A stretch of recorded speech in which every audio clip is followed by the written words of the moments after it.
And we are back. IB Nation, welcome back to another edition of the Irish Breakdown Podcast. We told y'all yesterday that we were going to talk about the portal, but we're calling an audible today because there's some other topics that we want to discuss today, and then we'll have the portal conversation tomorrow, unless there's some other breaking news that we have to discuss, or maybe we might have to do a separate show for some breaking news tomorrow. I guess we'll see, right, Ryan? But today we're going to talk about three different topics, Ryan. We're going to talk about the college football playoff rankings that came out last night. Just give some general thoughts on it. And obviously for Notre Dame, it doesn't really matter. It mattered for them if they beat USC and potentially getting into a New Year's Six bowl. The loss to USC kind of eliminated that. I did want to just kind of go over the rankings a little bit. I mean, for me, I don't think it matters that they're behind Texas or South Carolina. South Carolina, I understand. Texas, I don't. But whatever. It doesn't matter. It'll all get figured out in bowl season. But I did want to talk about that. We're going to talk about the big news that last night that broke, and we have been trying to hint to y'all for a couple weeks now that don't necessarily listen to a lot of the Cam Hart's definitely gone stuff, because we had gotten word that there was a pretty good chance he was going to, in fact, come back. And then, of course, we're going to get into some All-American conversation, maybe a little bit of draft talk, but we'll have to see how we are on time for that one, Ryan. But we're going to kind of do a lot of different topics today. Then, of course, at the end of the show, we will get into the mailbag, and we will answer some of your questions about just top recruiting, the team, draft, whatever the case may be. So that's what we are going to discuss today. So, Ryan, let's just quickly go through the college football playoff rankings real fast and discuss what we saw last night. I think obviously the top four, everybody expected that. And there was really no intrigue. I don't think anyone actually thought Bama or Ohio State might be ahead of USC after USC beat Notre Dame. I thought it was very interesting that Ohio State stayed at 5 and Alabama 6, meaning most likely, depending on what happens this weekend, that Notre Dame will want to, or not Notre Dame, excuse me, that the committee will want to have Ohio State step up and replace a team that lost. If that happens, I'm also very curious to I think there's an assumption that if TCU loses to Kansas State this weekend, that Ohio State's just going to jump in. I don't know if that's necessarily a given, depending on obviously how they lose, especially when you consider that they bumped Kansas State up to 10.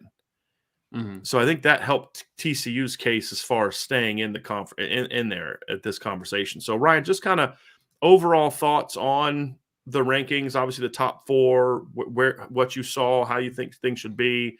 I know having Penn State at 8 I still laugh at that. It's just like, come on, guys, what are we doing here?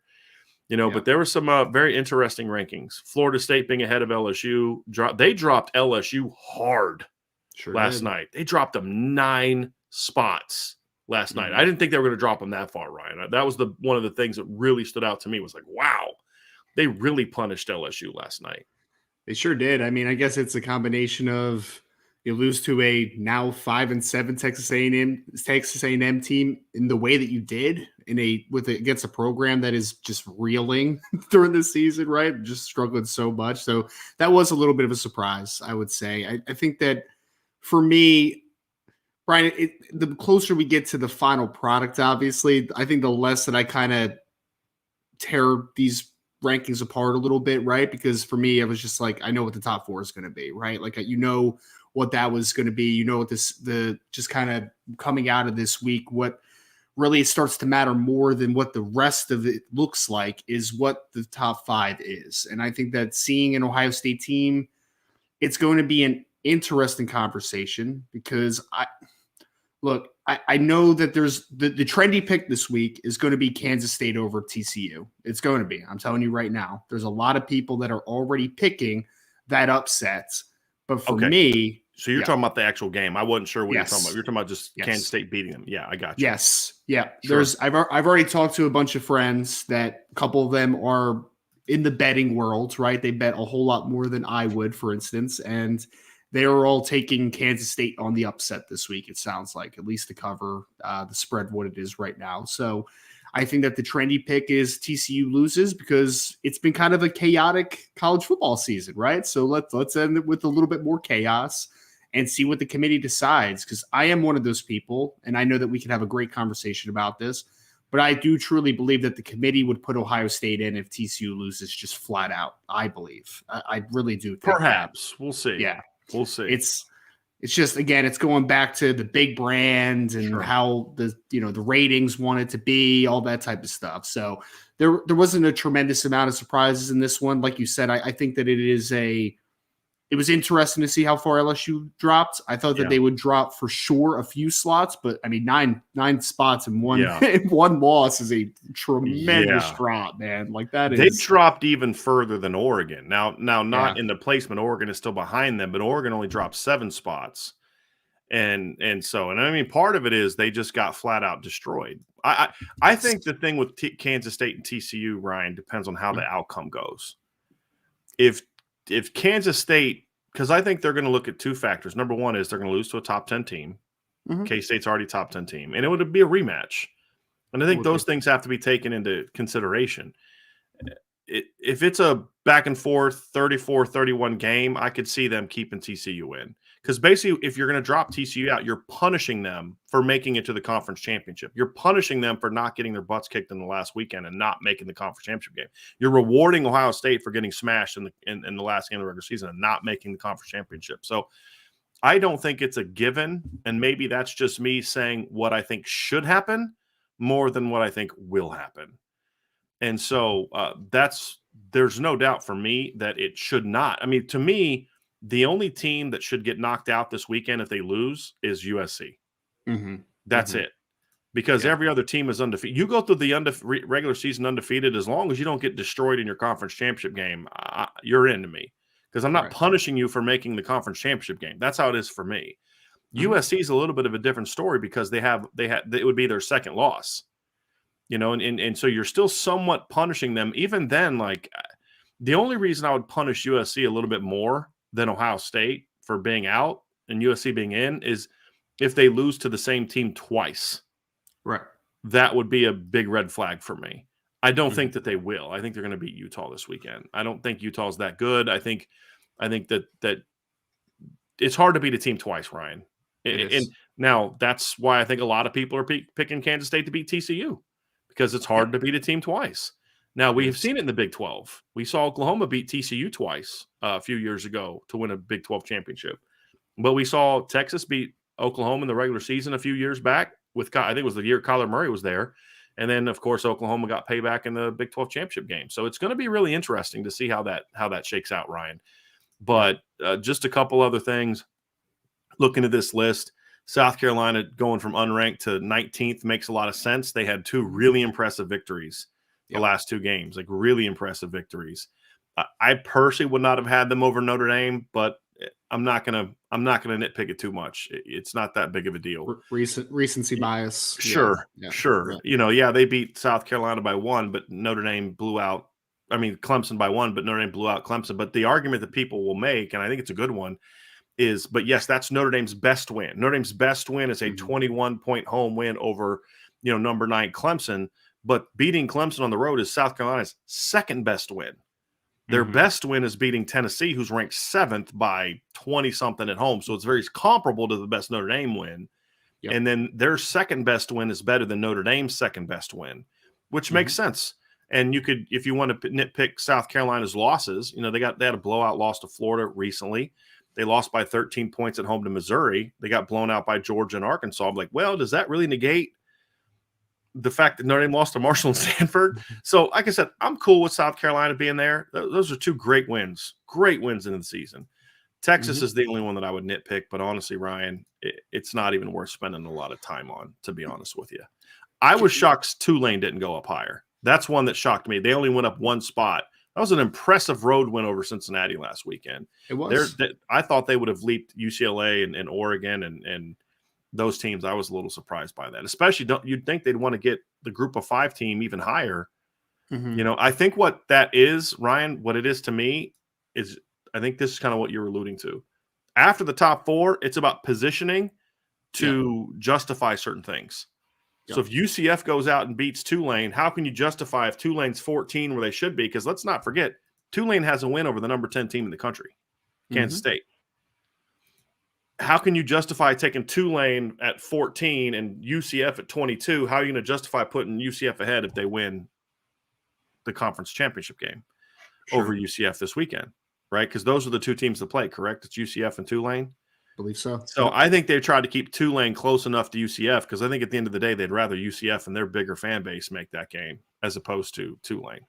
I get that. That's what I think is the case. Plus, you've got UCF getting ready to go to the Big 12 next year. Getting them to play a conference championship game in Arlington would not be a bad thing, in my opinion. No. So I think Brian, go ahead, Ryan. Is there any more justification that we need that we should not potentially expand the playoffs than Penn State being where they're at right now? I mean, what justification do you have for Penn State to make a playoff potentially in the future with what they are goes right to now? Ryan. It goes to the fact that this committee all year put way more emphasis on losses than wins. Yeah. Because when you look at Penn State, they have 0 wins over top teams in the top 25. 0. That's wild. They're ranked that high for Michigan and Ohio State. That simple as that. And because the Big Ten is overhyped. You know, it's like, how can you have 3 teams in the top 10, but nobody else ranked in the top 25? It's because your conference sucks. I mean, outside of your top 2 teams, and Penn State's okay, and then there's a bunch of nothing. You know, and it's like the Big Ten West. It's like nobody wanted to play Michigan or Ohio State. They were all like, I don't want to play those guys. We're going to tank this week. That didn't happen, but it's like that's how it looked. That's how bad they were. Like Iowa was like, we want no part of another Big Ten beatdown. So let's let Nebraska jump on us 24-0. You know, it was great stat. Great stat I did see though. Jeff Brom at Purdue is 2-0 against top 3 teams. 3-0 was it 3-0? 3-0. It was either 2-0 or 3-0. I know he's undefeated against top 3 teams in the country. So we'll see, man. We'll see. Yeah, because I'm not predicting it, but they beat. Well, and those were all regular season games. Yeah, he's 3-0, and I'm trying to think of they beat Ohio State, obviously, where Rondell Moore was just ridiculous in that game, right? Yeah. And then they beat a top team last year. I'm trying to remember who it was. They beat a top 3 team, I thought, last year, didn't they? Trying to remember. No, it wasn't Michigan State. Michigan State wasn't ranked high when they played them last year, I don't believe. But I'm trying to remember when those games were. Let me just go to this real quick and find out, because now that's going to bother me, Ryan, that I don't remember who it is. I do remember Ohio State, but I thought they had another one recently. They didn't have one this year, right? I don't think so. I don't think they had a big win this year. They could have. They should have beat Penn State. They completely outplayed Penn State. Jeff Brom choked that game away. Yes, Michigan State was ranked number 3 last year, and Iowa was ranked number 2 last year. They got them both last year. That's awesome. I thought they had one last year. But, yeah, I mean, Iowa should not have been number 2 at that point in time. Neither should Michigan State have been number 3. It just goes to the fact that they completely overrank the Big 12 or Big 10 and have for years, in my opinion, because the Big 10 West is a mess. So and that reminds me of another topic we'll get to here in a little bit, Ryan. I'm going to make a statement to you, and I want you to respond to it. It's going to be about coaching hires. Okay. So not a lot else needs to be said about the playoff rankings. That's kind of what we saw last night. I was surprised Clemson stayed at 9, to be honest with you. Yeah. I don't know what the justification would be for that, but hey, it is what it is. But it was great. Jonathan Smith, man, ended up 15th, and then I mean, what a great job he did. And that team could have quit. They were getting rolled by Oregon in the second half for a minute. Oregon State's a pretty young team too, which is wild about it, man. I mean, they have a freshman running back. They have a sophomore quarterback starting right now. There's not a ton of seniors on that roster, which is and they've got a quarterback coming in next year that I don't think he'll play next year, but in a couple of years when Aaron Childs Aiden Childs. Aaron Childs is the linebacker in the 2024 class. Yeah, Aiden Childs gets there. That kid can spin it, Ryan. And he's skinny right now. When he fills out his frame, he reminds me of a more talented version of Hendon Hooker. Just the way his body type. He's got that long, stringy type of thing, but he's got a much stronger arm than Hendon Hooker had coming out of high school. That kid can really play. That was a big pickup for them. Big pickup for them. And Notre Dame tried to get him to look at him, and he was just like, nah, I'm locked into Oregon State. It ended up working out great for Notre Dame because they ended up getting a better player, in my opinion, than Kenny Minchie. That's a heck of a pickup for them.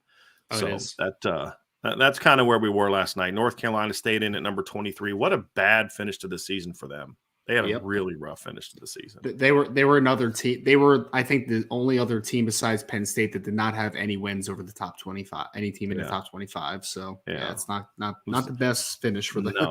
No, it was not. It definitely was not. It's rough finish to the season. Yep.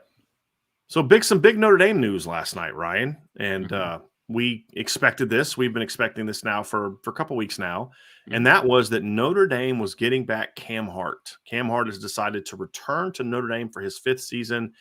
And Ryan, it is a big one. There was a lot of things that went into it. Obviously, the NFL draft projection, but there is a couple other things with you when you look at this Cam Hart situation too. Is there was a lot of frustration this year about him not being targeted. Talking to a source about he didn't like that he wasn't being targeted, and I was told that one of the reasons that kind of factored into him coming back was the breakout of Benjamin Morrison Mm-hmm. because he's like, hey, next year, teams are going to have to throw at me next year. Otherwise, this dude's going to have 15 interceptions.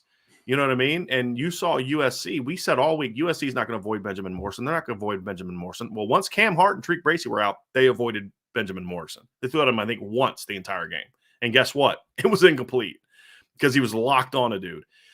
So that's to me that's a great sign for Notre Dame. The shoulder injury that he had is not a major one. Obviously, Cam has some shoulder injury issues.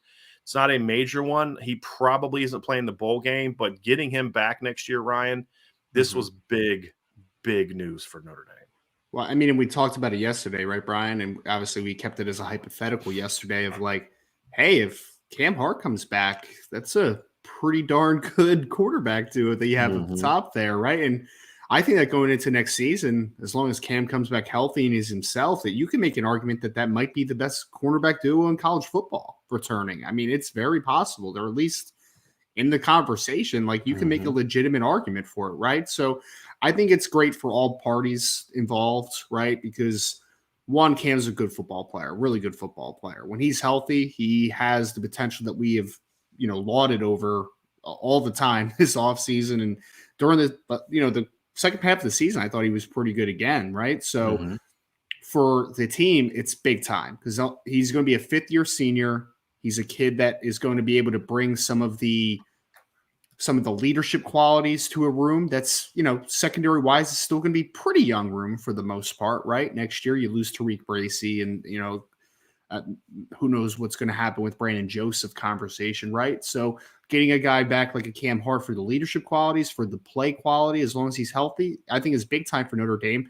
And I also think it's a very wise decision for Cam Yes. Hart. I do.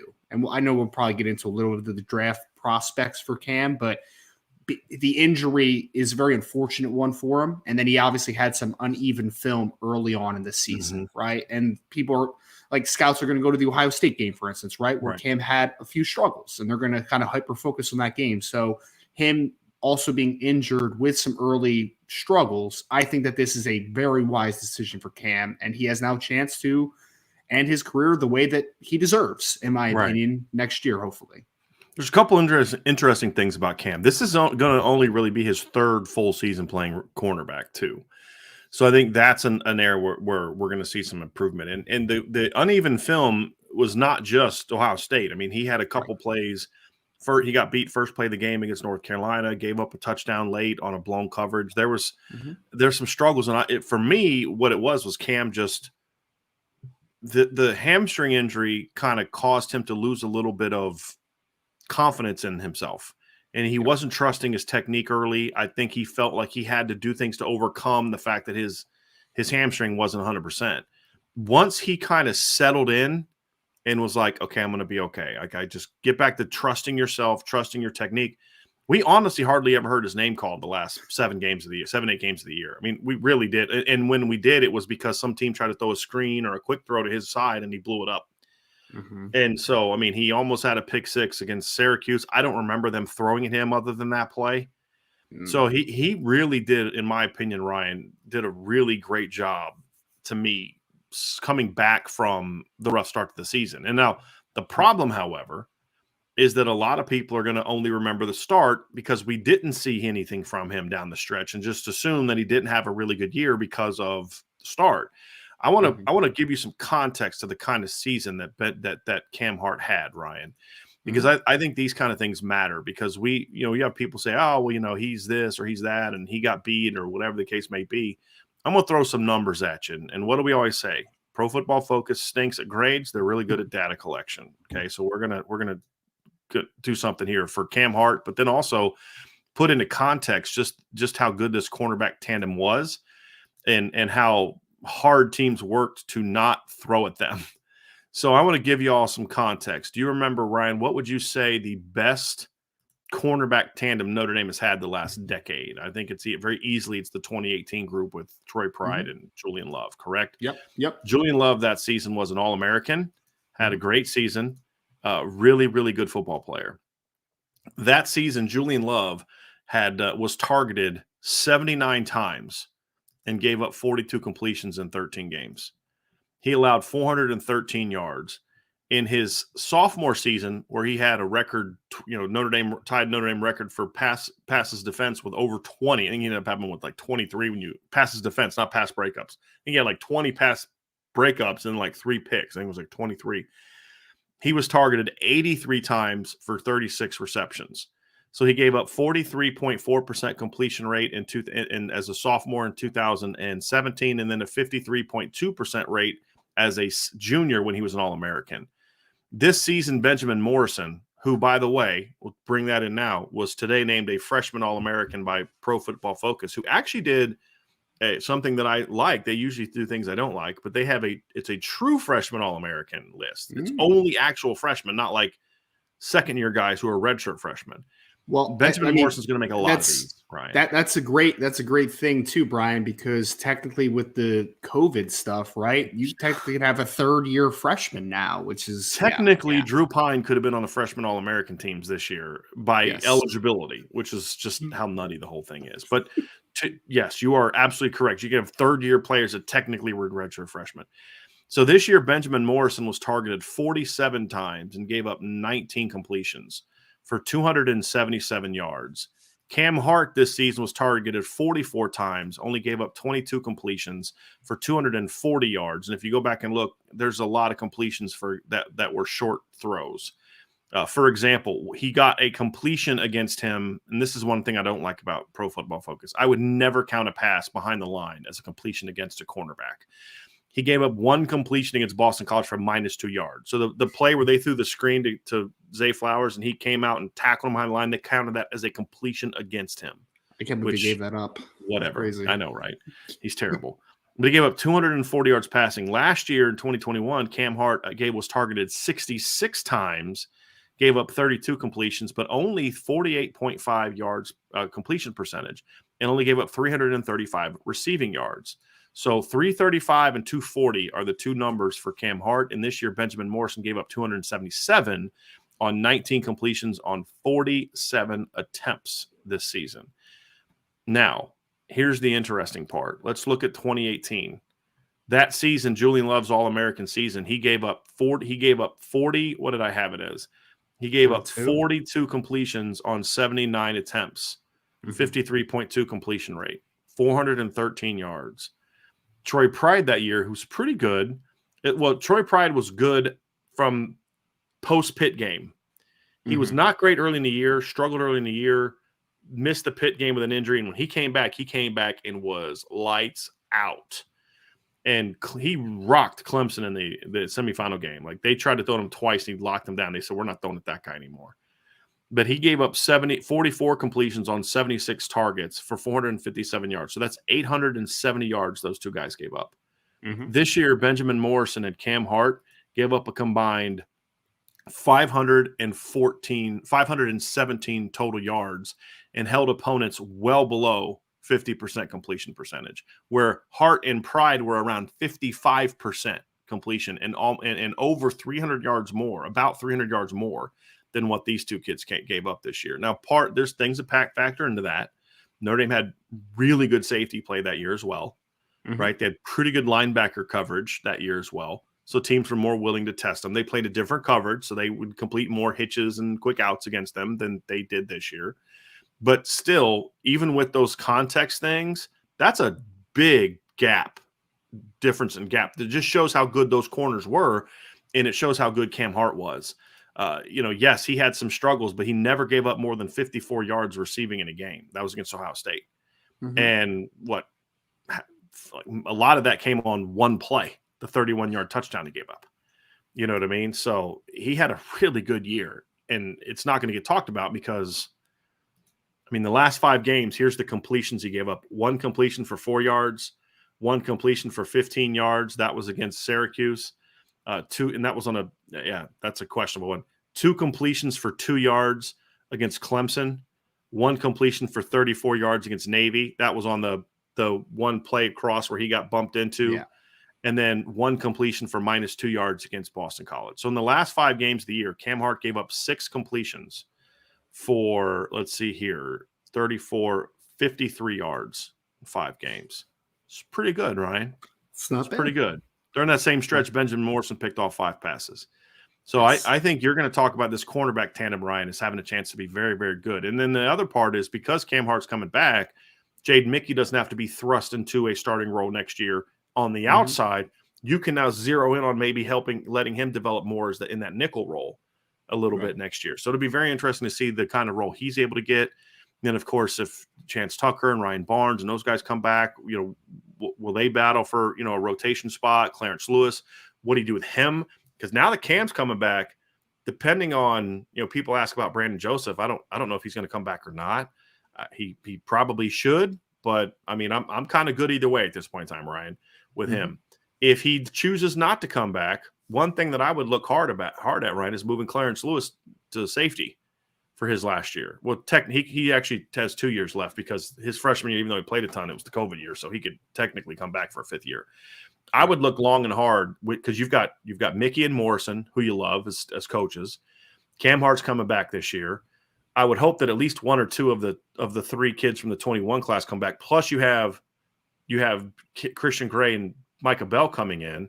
I would literally sit down with my staff and say, hey, are we going to be better moving with Clarence Lewis playing safe? Because you got to find a role for Clarence Lewis. He's a good football player.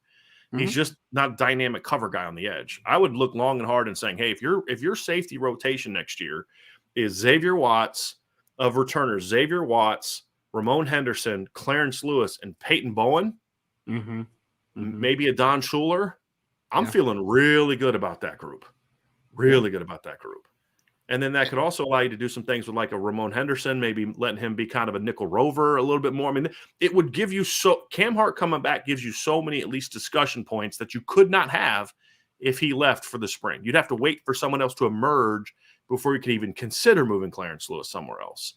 So I think this really helps Notre Dame's secondary. It could help Notre Dame's secondary beyond just you're going to have great corners, Ryan. What say you? Well, I would say this too, Brian. I mean, in years past, I would say that the cornerback group going into next year has gotten so strong now at the top that in most years, if you had a Christian Gray and a Micah Bell coming in, 2 top 100 players, they're playing, man. No doubt. They're playing. I mean, Clarence Lewis played, and he was considered like 3-star by most people, right? In that was class. legit.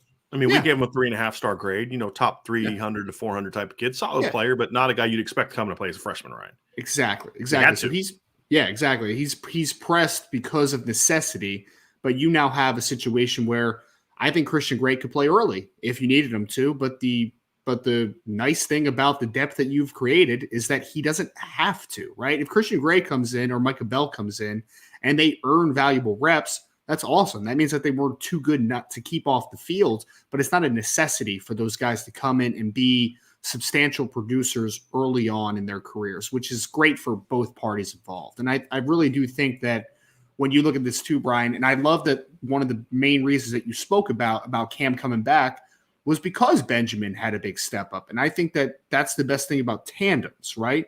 Is that we saw in 2021 during especially the second half of the season and part of this season where teams were just kind of like, okay, I'm not throwing at 5 anymore, right? Like I'm not doing that. And then that's why Benjamin Morrison had the ball production that he had, right? And the 5 interceptions in a 3-game span. But then going into next year, teams are now going to watch Benjamin Morrison and be like, well, we can't just test him all game, right? Like that's not going to be a smart idea of us. But also there's another kid on the other side who's very talented in his own right. So those guys being such a lethal combination is going to make one another better because you can't completely avoid Cam Hart next year, right? You can't completely avoid Benjamin Morrison next year. So, and this is not hyperbolic. Again, I'm sure there will be a lot of lists that we'll talk about during the offseason and leading up to next season. But just off the top of my head, just based upon players that are guaranteed to come back, can't really think of many quarterback duos that I would prefer over Cam Hart and Benjamin Morrison, as long as Cam is back healthy and playing to the standard that we know he can play to. So it's great for Notre Dame. For a defensive coordinator, the ability to have two lockdown, quote unquote, cornerbacks that give you the opportunity to play a ton of man coverage gives you a lot of options up front with different pressure situations that you want to bring, different coverage variations. A lot you can do with those two. This is my opinion, Ryan, and I think you agree with me, but if not, please rebut. I think the difference between this corner tandem and maybe some of the past that Notre Dame has had, where they had good veteran players and solid players, I think Notre Dame's had some good cornerback tandems in the past. I thought in 2012, Kavari Russell, Bennett Jackson was a good corner. I mean, both of those kids played in the NFL. They were both drafted in the NFL. Kavari was a 3rd round pick. Bennett Jackson was a 6th round pick. Yep. In 2010, you had Robert Blanton, Gary Gray, and Darren Walls, which was a really good cornerback tandem before Gary Gray. Gary Gray didn't kind of lose it until 2011. In 2010, it was a really good cornerback tandem. The Kavari Russell Cole Luke tandem, the Kavari Russell or the Cole Luke Cody Riggs tandem in 2014 was also pretty good. And Cody Riggs played several years in the NFL and probably would have had a longer career if he wasn't so small. He's like 5'8". Yeah. And so you've had some good cornerback tandems. My contention is this: the elite talent, like Troy Pride, Julian Love, just really smart football player, and Julian Love, not an elite talent. He's in the NFL now, starting. I believe he's a captain for the Giants. He's a good athlete, but he might make a Pro Bowl this year. He's playing good ball. Right. Yeah. Great mental talent, great effort, great heart, great leadership. But he's not like an elite talent, which is why he was a 4th round pick, despite all the success he had. Troy Pride, same thing. Troy Pride's a really good athlete, but didn't have elite cornerback talent. He had elite athleticism. But he's more of a track guy learning to play cornerback. These two kids, you have just elite tools with Cam Hart, in my opinion. The only thing that hurts him is the injuries and the fact that he's still learning the position in some degrees. Benjamin Morrison's just an elite talent, in my opinion. So I think the high-level talent of this duo is as good as we've seen in, early 90s, potentially, as long as everybody's healthy. If they're both healthy next year and they put in the work, right? Because if they go out and be lazy, rest on their laurels, I'm an All-American, I don't have to work out today. Well, sure, they're not going to be very good. There's nothing about Cam Hart or Benjamin Morrison that I've ever heard that makes me think that that's going to be a problem. Sure. Assuming projection goes as normal, I think you're talking about this being Notre Dame's best cornerback tandem since the early 90s. I think it really has a chance to be that. And that's saying something because they have had some good corner duos the last. Robert Blanton was drafted in the NFL. Kavari Russell was drafted in the NFL. Darren Walls was not drafted in the NFL, but started multiple years in the NFL. Kavari Russell was in the NFL, drafted. Bennett Jackson was drafted. Julian Love was drafted. Troy Pride was drafted. Because it's not like they've had bum corners the last 15, 20 years. You know what I mean? Yep. To say that is it might come across as somewhat hyperbolic, but I truly believe it. It's based on their play.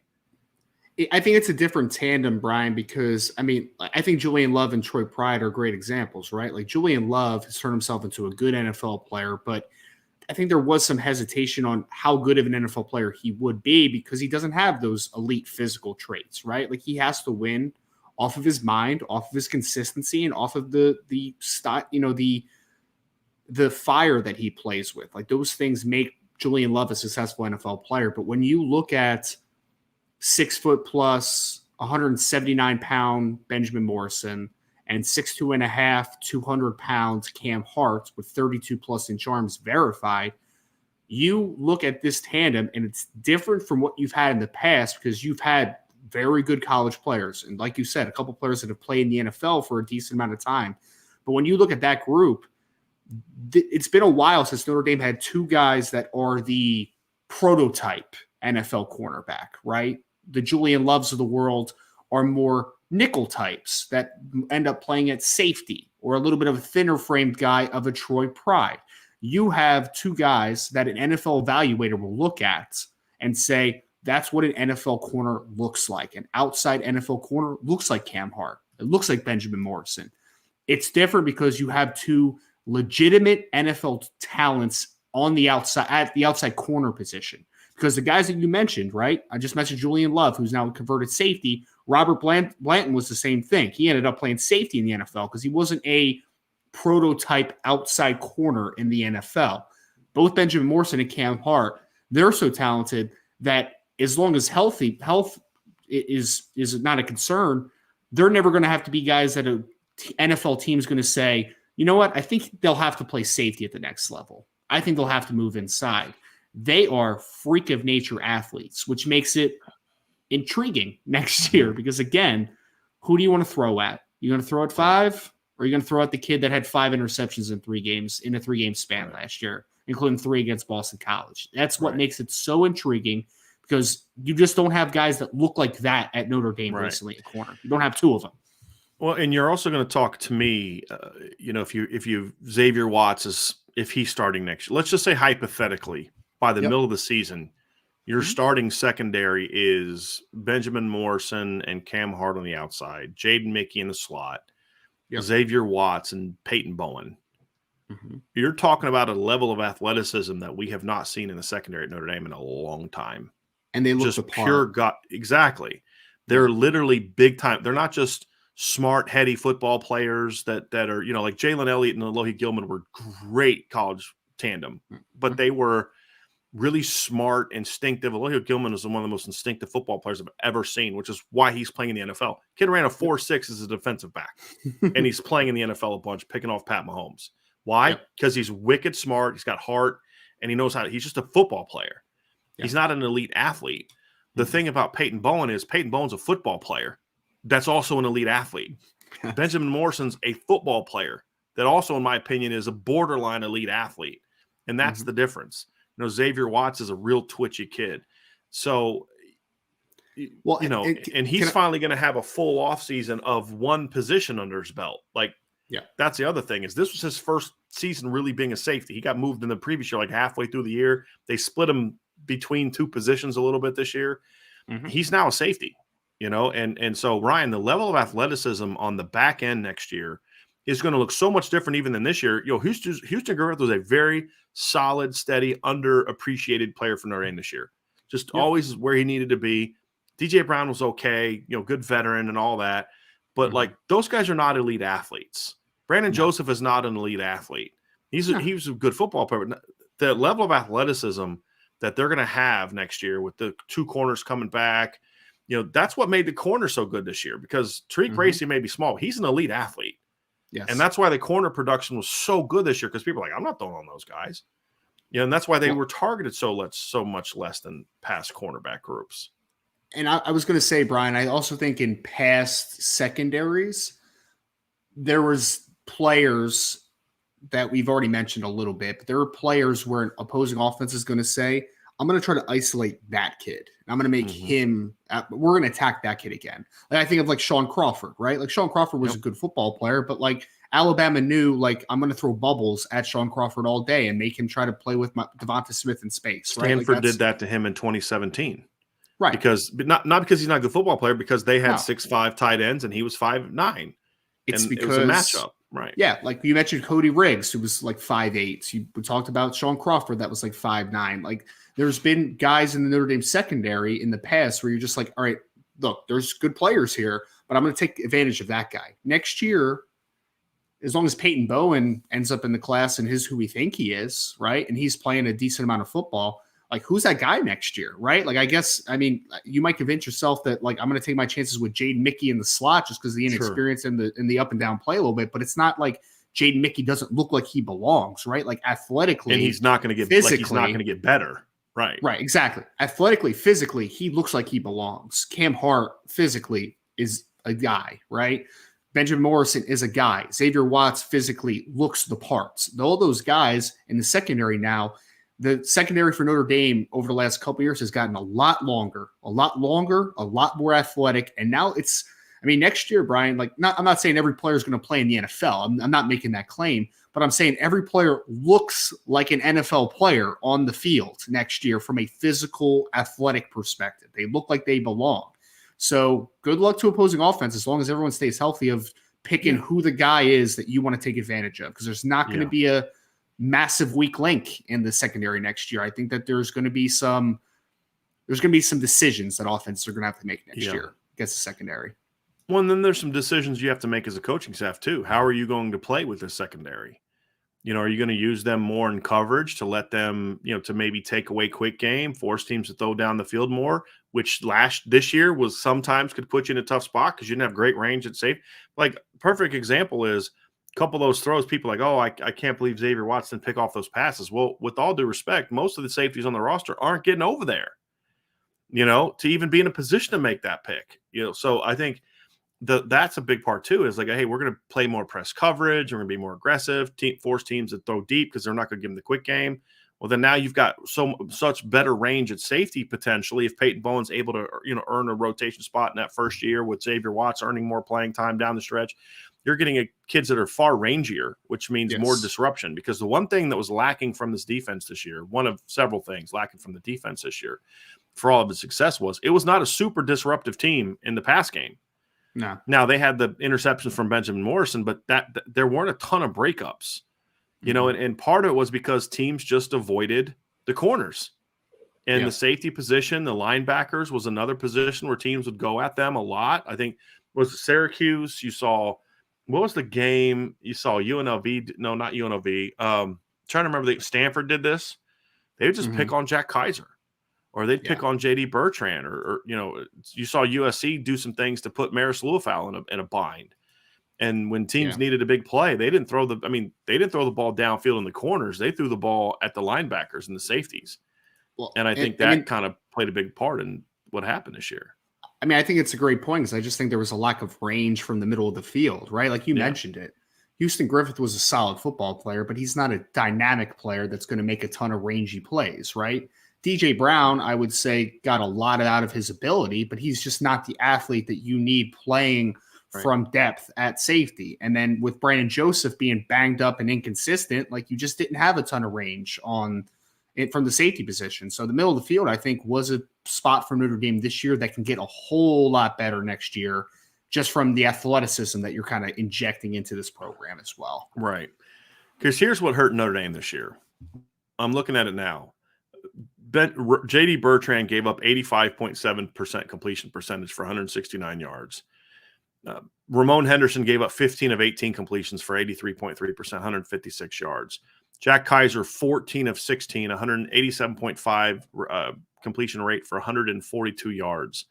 DJ Brown, 12 of 16 for 119 yards, 75% completion. Jaden Mickey, 12 of 15 for 243 yards. Like, he's obviously got to get better there. But here's Xavier Watts, 5 of 11 for only 66 yards, right? I mean, it was a much lower percentage, 45.5. Houston Griffith was 5 of 10 for 73 yards. He was not targeted much. He was very steady, very solid. Prince Colley was targeted 4 times, gave up 3 receptions. So you're talking about your linebackers. Maris Luafau actually was the best of the linebackers. He was targeted 14 times and gave up 7 completions for only 35 yards. But I would argue that that's, to me, not an accurate number. I don't think that's an accurate number, because I'm looking at the numbers and kind of looking at some of the game by game numbers that Pro Football Focus has for him. And there were some games off the top of my head that I can remember him getting beat for plays that they don't have a markdown. For example, I'm looking at let me find it here real quick. Where's the target numbers on this? On Marshall, they have him down as not being targeted once. That has to be because he blew that third down coverage late in the game so bad that they didn't think he was in coverage there. So that, to me, that's a mistake in my view. I don't think that's accurate. They have him down 1 of 2 for 6 yards against USC. I think he blew a coverage in that game. I think he was the one that's supposed to be down the field covering the tight end on that early 31-yard gain. But so his numbers were better, but I don't think that's accurate. I think the linebacker play is going to have to get a ton better. But now, because the corners are so good, I think you're in a position to do more with your coverage to maybe protect some of those areas. But I think another thing they need to consider is you need to consider, like, okay, do we need to get more athletic as a team in other areas too? And that's what's going to make this offseason very, very interesting. Before we move on to the next topic, I do want to speak on something. I've had a lot of people asking about the hat. This is not a new style thing. I've been dealing with really bad migraines the last couple of days, and putting a hat on just has kind of brought that out even more. So it's just about getting through the day. So that's why I haven't worn a hat the last couple of days. Once they go away, I will be back to having the hat on. So everybody keeps talking about not having a hat on. There's a reason why, and that's the reason why. So as Ryan knows, I love wearing hats. So once I get those kicked, I will be back to wearing my hats. I appreciate seeing your haircut personally. Yes, I'm sure you do. I'm sure you do. Suck up. I love it. All right. Let's talk about All-American lists, Ryan. Pro Football Focus had their All-American, first All-American of the season is the Pro Football Focus Award. They came out and named 2 Notre Dame players on their first team All-American squad. And then, of course, they also had the freshman All-American, which we mentioned earlier with Benjamin Morrison on it. True freshman All-American award. And Notre Dame only had one true freshman that should have been in conversation for that. Mm-hmm. Pro Football Focus is the first of the All-American honors to come out. They named Michael Mayer as their first team tight end, which is not surprising. Anyone that doesn't have Michael Mayer should no longer have an All-American list and on it ever again. They should lose their privileges of having an All-American team. The other one was Joe Alt was on there. Now, looking at the numbers, the Pro Football Focus grades, I'm not advocating for them. I'm just sharing them because that's from their list. Michael Mayer had the highest grade that a Notre Dame player's ever received on his list, which is really impressive. And the only person that this number 2, so it beat out the previous high was the season that Quentin Nelson had in 2017. So that shows you how good they thought Michael Mayer was this season. Joe Alt earned, and he had a 92.5 grade. Quentin Nelson was 92.2 that season. Joe Alt earned a 91.7 grade. He was the number 1 offensive tackle in the country. That is the 5th best ever for Notre Dame. Now, ever means Pro Football Focus, which started in 2014. Mm-hmm. But he had the 4th best offensive or 3rd best offensive line grade of a Notre Dame player. He was slightly behind Mike McGlinchey in 2017. 5th-year senior version of Mike McGlinchey, number 9 overall draft pick version of Mike McGlinchey. So, and then the only other player, so it's number 1 is Michael Mayer all time. Number 2 is Quentin Nelson. Number 3 is Mike McGlinchey. Do you know who number 4 is, Ryan? Do you know who had the 4th best single season grade? You're going to think, oh, was it Kyle Hamilton? Nope. Was it Jeremiah Wusu-Koramoah? Nope. Ronnie Stanley? Nope. Will Fuller? Nope. Tavon Coney in 2018. Wow. Had the highest defensive grade a Notre Dame player's ever had. Yeah, the grade for Jeremiah Wusu-Koramoah in 19 and 20 was stupid. That's when I first started being like, these guys are idiots at Pro Football Focus because he had a grade in the 70s that year. I was about to say, it was probably in the 70s. Yeah, there was like 6 guys for Clemson's defense in 2020 that had graded out higher than Jeremiah Wusu-Koramoah the year that he was I think, unanimous All-American. So it's just, and won the Buckus Awards. It's stupid. But anyway, that's where they had it, Ryan. We're going to see this a lot. We're just going to kind of quickly mention this, but we're going to see this a lot. Michael Mayer is going to make a lot of All-American lists. Yes. I think it's going to be kind of first all the time. I think the interesting one is where does Joe Alt place? Because I think he's going to be a first or second team All-American with a lot of people. I don't know if he's going to be consistently a first teamer because you're going to have some other guys like Peter Skoronski and some other players, Paris Johnson, who gets a lot of hype. You're going to get a lot of those guys that are going to be in the conversation as well. But I do expect him to consistently be first or second on these All-American lists. So, Ryan, what are your thoughts on? I mean, obviously, Mayer. We can talk about him if you want, but Alt's the more interesting one for me. Well, and he's the one I wanted to talk about because, to your point there, I mean, Peter Skoronski and Paris Johnson do have a lot of fanfare. The one good thing that he has when you're talking about making these lists is that it's not just a All-American left tackle and All-American right tackle, right? Like you'll have 2 tackles that just play left tackle if that's the best 2 offensive tackles in college football, in someone's opinion, right? So I think that he definitely has a chance to be a first or second teamer by pretty much anyone. The interesting part of Joe Alt, Brian, is I actually thought he was going to be a little bit underrated this year, and I know he's got a lot coming for him for being, Notre Dame starting left tackle for now, a year and a half, first full season and, being 6'7" and 316 pounds, whatever he is. Like, he has a lot going for him, obviously.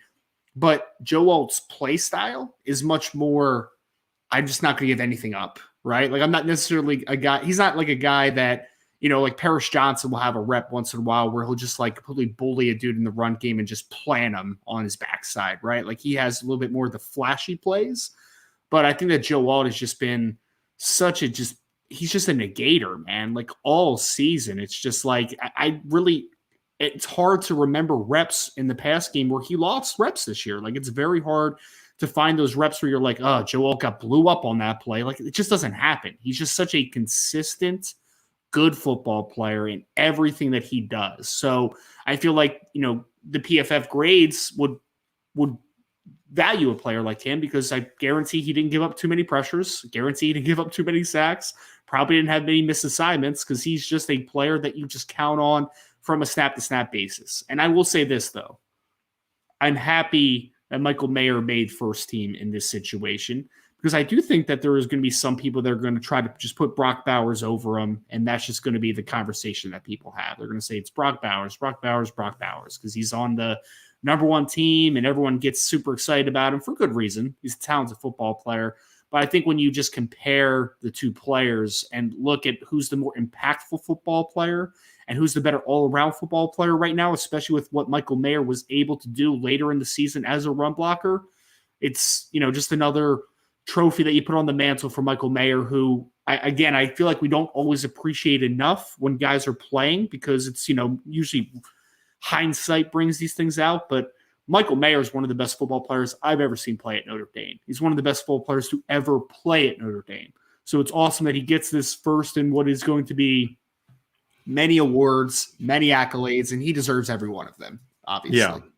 I want to respond to something that was said, and I get where he's coming from. Irish Blooded said, I think Mayer and Bowers, Brock Bowers from Georgia, are just different kinds of tight ends. Bowers is more of a pure passing tight end, and that is why he gets the headlines he does. Mayer does run block and ground game better. I get where you're coming from, but I just want to give you a couple numbers here because here's the pass game numbers this season. Michael Mayer as a all-around tight end, and he's right. Michael Mayer is a significant – even when Michael Mayer wasn't blocking well early, he was still a better blocker than Brock Bowers. But Bowers is a slot wide receiver. By the end of the season, Michael Mayer was blocking very well. But Michael Mayer led all tight ends nationally in receptions and touchdown receptions. And he was number 2 behind Dalton Kincaid in receiving yards. And the only reason number 2 is because Kincaid had that monster game against USC. So for being let's just compare the numbers. Michael Mayer, 67 catches. Brock Bowers had 46. Michael Mayer had 809 yards. Brock Bowers had 645. Michael Mayer had 9 touchdowns. Brock Bowers had 5. Now, what Georgia fans will say is, well, that's just because he had to split snaps with the other tight end, Darnell Washington. Okay, fine, whatever. If anything, that should help Brock Bowers getting more production because he has better supporting cast than does Michael Mayer. Mm-hmm. And, so I mean, you got to look at that too. There's really no way you can spin that. And Georgia threw almost 100 more passes this year than Notre Dame did. They threw 401 passes this year. Notre Dame threw 304. So he had such a higher volume of those throws, had less experienced quarterback throwing to him, and didn't have the support around him to take the pressure off that Brock Bowers had. So with all due respect to Brock Bowers, who I think is a good football player, there is no debate about who the best tight end in college football is this year. And you can debate, well, who will be the better pro? I don't care. It's an all-American list. It doesn't have anything to do with the NFL. Michael Mayer is not only the best tight end in the country this year. There isn't a close second. There isn't a conversation yet. And if he doesn't win the Mackey Award, then I'll never, ever discuss the Mackey Award again because it's become irrelevant. It's very clearly the best tight end in college football this year, and it's not even close. Not even close. So that's my thought. So I guess Ryan agrees. So Ryan, I do agree. I'm just setting myself up though for the media side of things to give Brock Bowers the Mackey Award. Though I'm setting it's okay, and I'm setting up now that I'm going to go nuts when that happens. I agree with you. So, for me, I mean, the bias aside, the numbers speak for themselves. The all-around play speaks for itself. I agree with you. It's just like last year, you could have made that case. Last year, you could have made that case that that maybe Brock Bowers last year should have been over him, because last year Brock Bowers in some areas had better production. Last year Michael Mayer had more catches, 71 to 56, but Michael Mayer had 840 yards. Brock Bowers had 882. Now again, he did that in 15 games. Michael Mayer did his in 12. But he had 13 touchdowns. This is the big one. He had 13 touchdowns last year to Mayer's 7. Yeah. That's where you can say, okay, or whatever, I understand. And then you have like Trey McBride, who put up big numbers at that level. Michael Mayer led all tight ends in catches and touchdown receptions this year. There's no other way around that. There's no spin to that. You know what I mean? And so it's very clear. He should have won it last year. He's the best tight end in college football last year. But there's at least a discussion to be had last year with Trey McBride, who put up big numbers. You had Isaiah Likely had some really good numbers. Brock Bowers had really good numbers. I mean, so you could have a conversation last year. I mean, Trey McBride last year had 90 catches for 1,121 yards. He had the craziest stat line I've ever seen in my life. 90 catches, over 1,100 yards, one touchdown. One touchdown. It's the craziest thing I've ever seen in my life. Like, how does that guy not in 90 catches not get in the end zone a little bit more? Then you had Isaiah Likely had 59 catches for 912 yards and 12 touchdowns, and then Mayer was next in catches. And then you had Brock Bowers had his production. You had Charlie Kohler last year. Like there was at least a conversation to be had last year. There is no conversation this year. It was a much better tight end landscape in college football last year, it would seem, huh? Much better. Yeah. Well, and you had some of the smaller school guys that were really good to me. Sure. So, yes. And somebody just said Kincaid is equal to Michael Mayer. No, he's not. In terms of what? Are we talking about production? No idea. I don't. But he's not in terms of production. Michael Mayer had him beaten 2 different categories. Right. So yes, and he's definitely not the impact player that Michael Mayer is. That's I'm good football player, no doubt about it. Strongly disagree with that comment. Strong, and saying that doesn't mean that I think he sucks. But with all due respect, he's not the player Michael Mayer is. He's just not. So Ryan, I don't think you're going to see a lot of or any other Notre Dame players on All-American lists. I don't think anybody else played it at all. I mean, you may see some freshman All-American lists that put Blake Fisher on it. Sure, because he honestly should. I mean, I think some of the guys that I've seen, like at the midseason freshman All-American list, there were some that didn't have Michael Mayer. Blake Fisher. I'd say I'd probably have Blake Fisher over some of those guys. Mm-hmm. He'd be the only other one that I would consider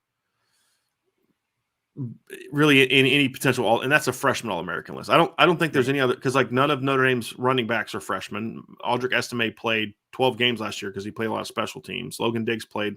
He wasn't a redshirt this year. Mm-hmm. We talked about Joe Alt. He wasn't a redshirt freshman this year, so he couldn't be on freshman All-American lists. So I don't see anybody else really being in that being deserving of being in that conversation, Ryan. I that's just me. I mean, is there anybody that you can even make a compelling case for? I really just don't think so, right? Like, it's just not. No.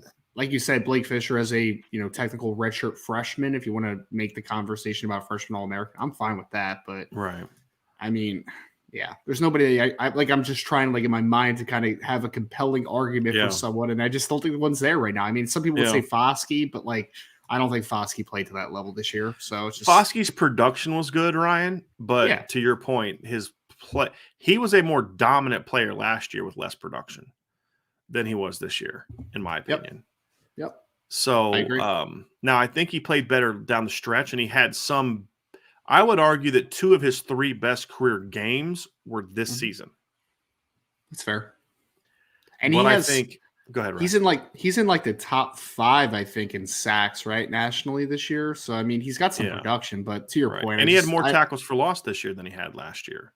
Sure. Yeah. So, but again, if it's based on numbers, then he'll have a chance. I mean, he's tied for 4th nationally in sacks. The Thule kid from USC's got 12.5. Jose Ramirez from Eastern Michigan has 12.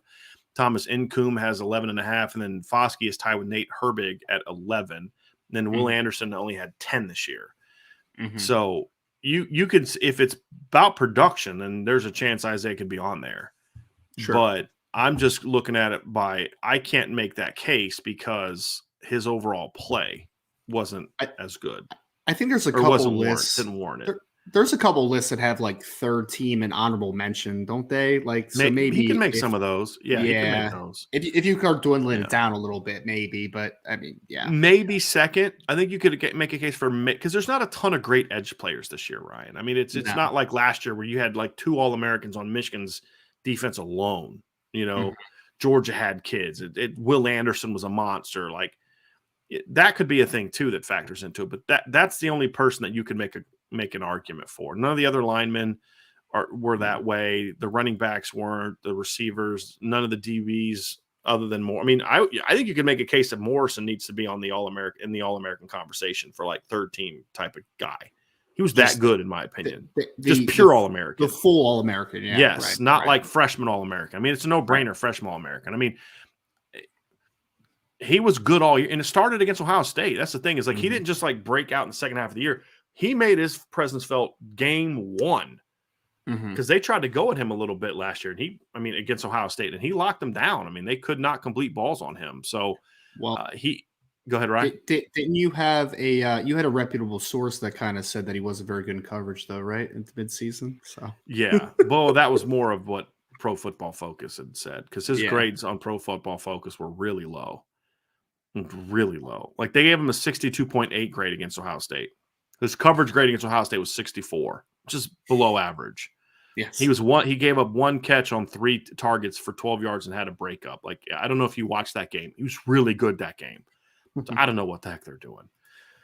But yeah, I mean, I thought he was very good all season. To me, I've watched a lot of football this year. I can't definitely say there's been 5 or 6 more corners better than him, definitively. Yeah, there's a conversation to have some guys, but he's at least in the conversation for me.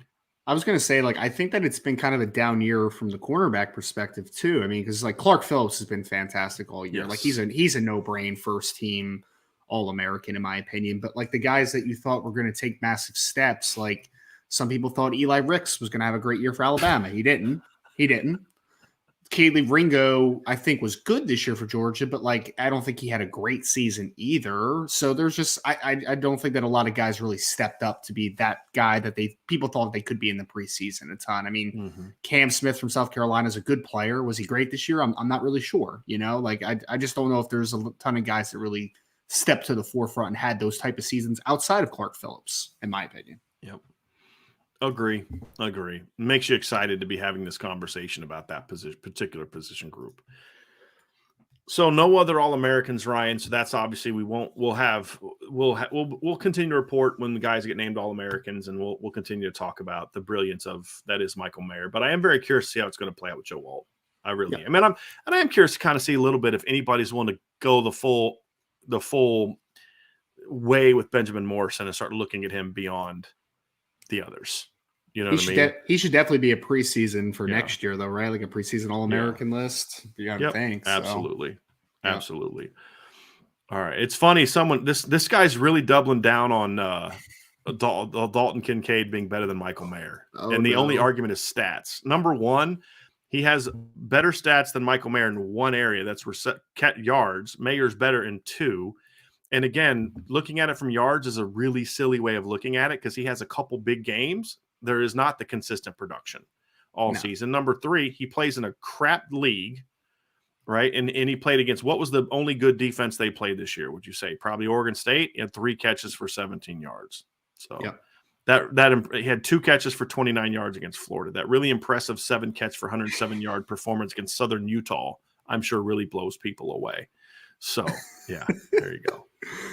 Brian, it's so funny, man, because like, okay, Michael Mayer has better stats in more areas than Dalton Kincaid. And then also there has to be something where like, hey, if there's a close conversation, who would I rather play against, Michael Mayer or Dalton Kincaid? Exactly. And that's where the conversation ends, in my opinion. Exactly.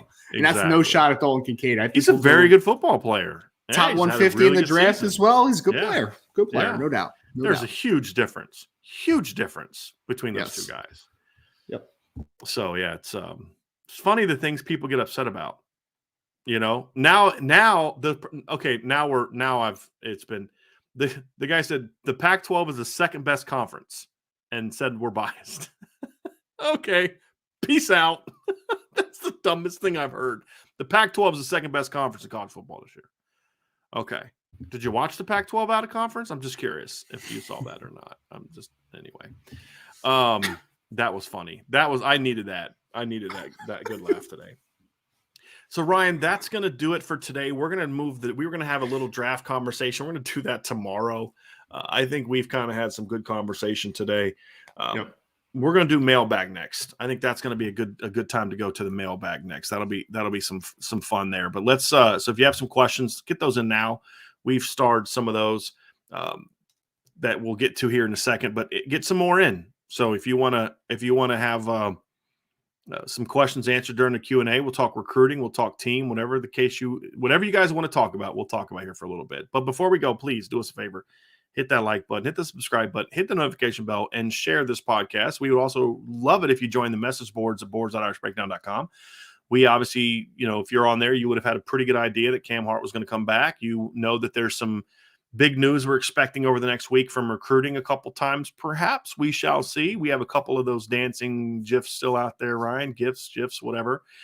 So a lot going on. We had a little bit of an intel piece on the board today that has people losing their ever-loving minds on the message board right now. So definitely the place to be here in the offseason. That's board. And I gave some thoughts on the portal quarterback situation on the board yesterday as well. So we have a lot going on. You're definitely going to sign up. It's $4.99 per month or $49.99 for the year. You're definitely going to want to sign up for that. And it's not a special rate that goes up next year. That's just the rate. So you definitely want to check that out. And of course, subscribe to the podcast, CFB Nation. Definitely check that out. You get the Lucky Lefty podcast. You get the CFB All America show. You get all that good stuff on it. It is definitely a place to be. So Ryan, let's dive into the mailbag. We got some questions here. We'll get some more coming in. Let's start off with a super chat from David Hess. Thank you, David, very, very much. When do players start talking about coming back or not after the bowl game? Thanks for making the work day fly by. Onward, Notre Dame. It's the conversation starts, Ryan, now. I mean, for some of these kids, the conversation's been going on all season. I was going to say, it's for a lot of kids, it started out early in the year, right? Like after a couple of losses and you just kind of like are picturing what the end of your season is going to look like. I mean, and for good reason, right, Brian? I mean, after Notre Dame lost to Stanford, if I'm Michael Mayer's family and Michael Mayer's potential agents, because I know people want to, be cute and think that the agent process isn't finalized until after a player declares, right? But we all know that that's not the truth, right? So if I was a agent that is going to be working with Michael Mayer or his family, after you lose to Stanford and you get to your second loss, I'm starting to have conversations with them right then and being like, hey man, like if they get to a bowl game, if they get to this situation, we might want to think about pulling back and kind of finishing out your career in different ways. Right. Mm-hmm. And declaring and, not playing in the bowl game or whatever the conversation might be. So I think those conversations for some players start much earlier, but to your point, I mean, I know that Cam was probably talking with his family about this for a couple weeks as well. I would assume that, right? I don't know that for certain, but we've known that this was a possibility at least for about a week or so. So kind of just looking through all that conversation, I think that for some players, it starts much earlier. For some, it starts a little more soon because there's a lot of factors that go in right now, right? It's the bowl game stuff, the team success stuff, but then also some players that are debating jumping to the NFL or not. It's also, submitting your feedback from the NFL advisory board. What round grade do you have? Talking to your agents about what's best for your future. So it starts differently for some people, but there are some players that have been talking about it for weeks, not just on the Notre Dame end. That's nationally have been thinking about it for weeks. Yeah. What's going to be interesting is to me is, well, with some of these kids, we're going to find out for sure because they're either going to play or not play in the bowl game. So some of these kids we're going to find out soon. Like if Michael Mayer's not going to play in the bowl game, he's going to announce soon that he's going to the draft. Yes. But that decision was probably made before the season even started. Exactly. Which again, even to me, speaks volumes about Michael Mayer, that he knew he was going to be a high pick and still went out and played to the level he played with not just the production. The production is about talent, but just the heart, the effort, the attitude, the leadership, I can't express how impressed I was with him, and not just the football talent, just the other areas. And I think that was just tremendous. Really, really is tremendous. So, I don't expect him to play. Like if Foskey decides to leave, I wouldn't expect him to play. I think we're going to see more Notre Dame kids sit out this year than we've seen in the past. I do. So I'm curious how that's going to play out. We shall see. Next question that we have here, Ryan, is from Quinn Kibler. Thank you, Quinn. And he asks, since landing Brandon Joseph, has progress been made of allowing undergrad transfers even a tad? I can't answer that. I don't know. I know that it's something Notre Dame has been working on, but I guess we'll kind of find out here over the next month or so, right? So, I mean, based on everything I've been told and the names that I've been given kind of floating around, most of the guys that I've heard associated with Notre Dame, Ryan, are graduates. Yes. So this is my opinion, not intel information. My opinion is it's still going to be mostly grad transfers. Like the quarterbacks we've seen mentioned are all graduates. Some of the other guys we've seen are mentioned are graduates. I still think that's going to be the best place to go. Because also, I don't think Notre Dame is interested, Ryan. And here's what people have to understand, Ryan. Here's what's going to happen. Okay, Ryan, this is what's going to happen. Yep. Former 4-star kid, big-time player, a Dante Thornton type of guy, jumps in the portal. What y'all have to understand is most of these kids are jumping in the portal, number one, with an idea of where they're going. Yep. Number two, they're looking for better NIL deals. Notre Dame's not going to play that game. They're not going to play with high school kids. They're not going to play with transfers. And I'm okay with that. Yes, it worked at USC. Okay, fine, whatever. I don't care. Notre Dame's not going to be that. It worked at USC because they got the quarterback.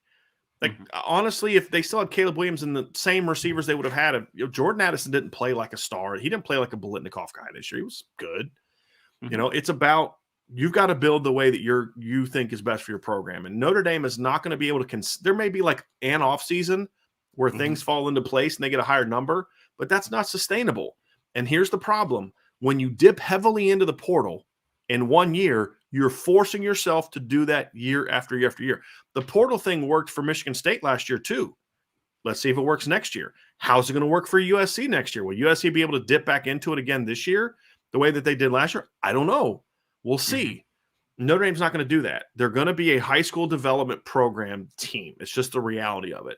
Now, I think they're going to look for a quarterback. There's other positions they're going to look for, Ryan, but they're just not going to be a team that Notre Dame fans are going to be able to look at all these big-time kids from Texas A&M's going to have 15 kids enter the portal.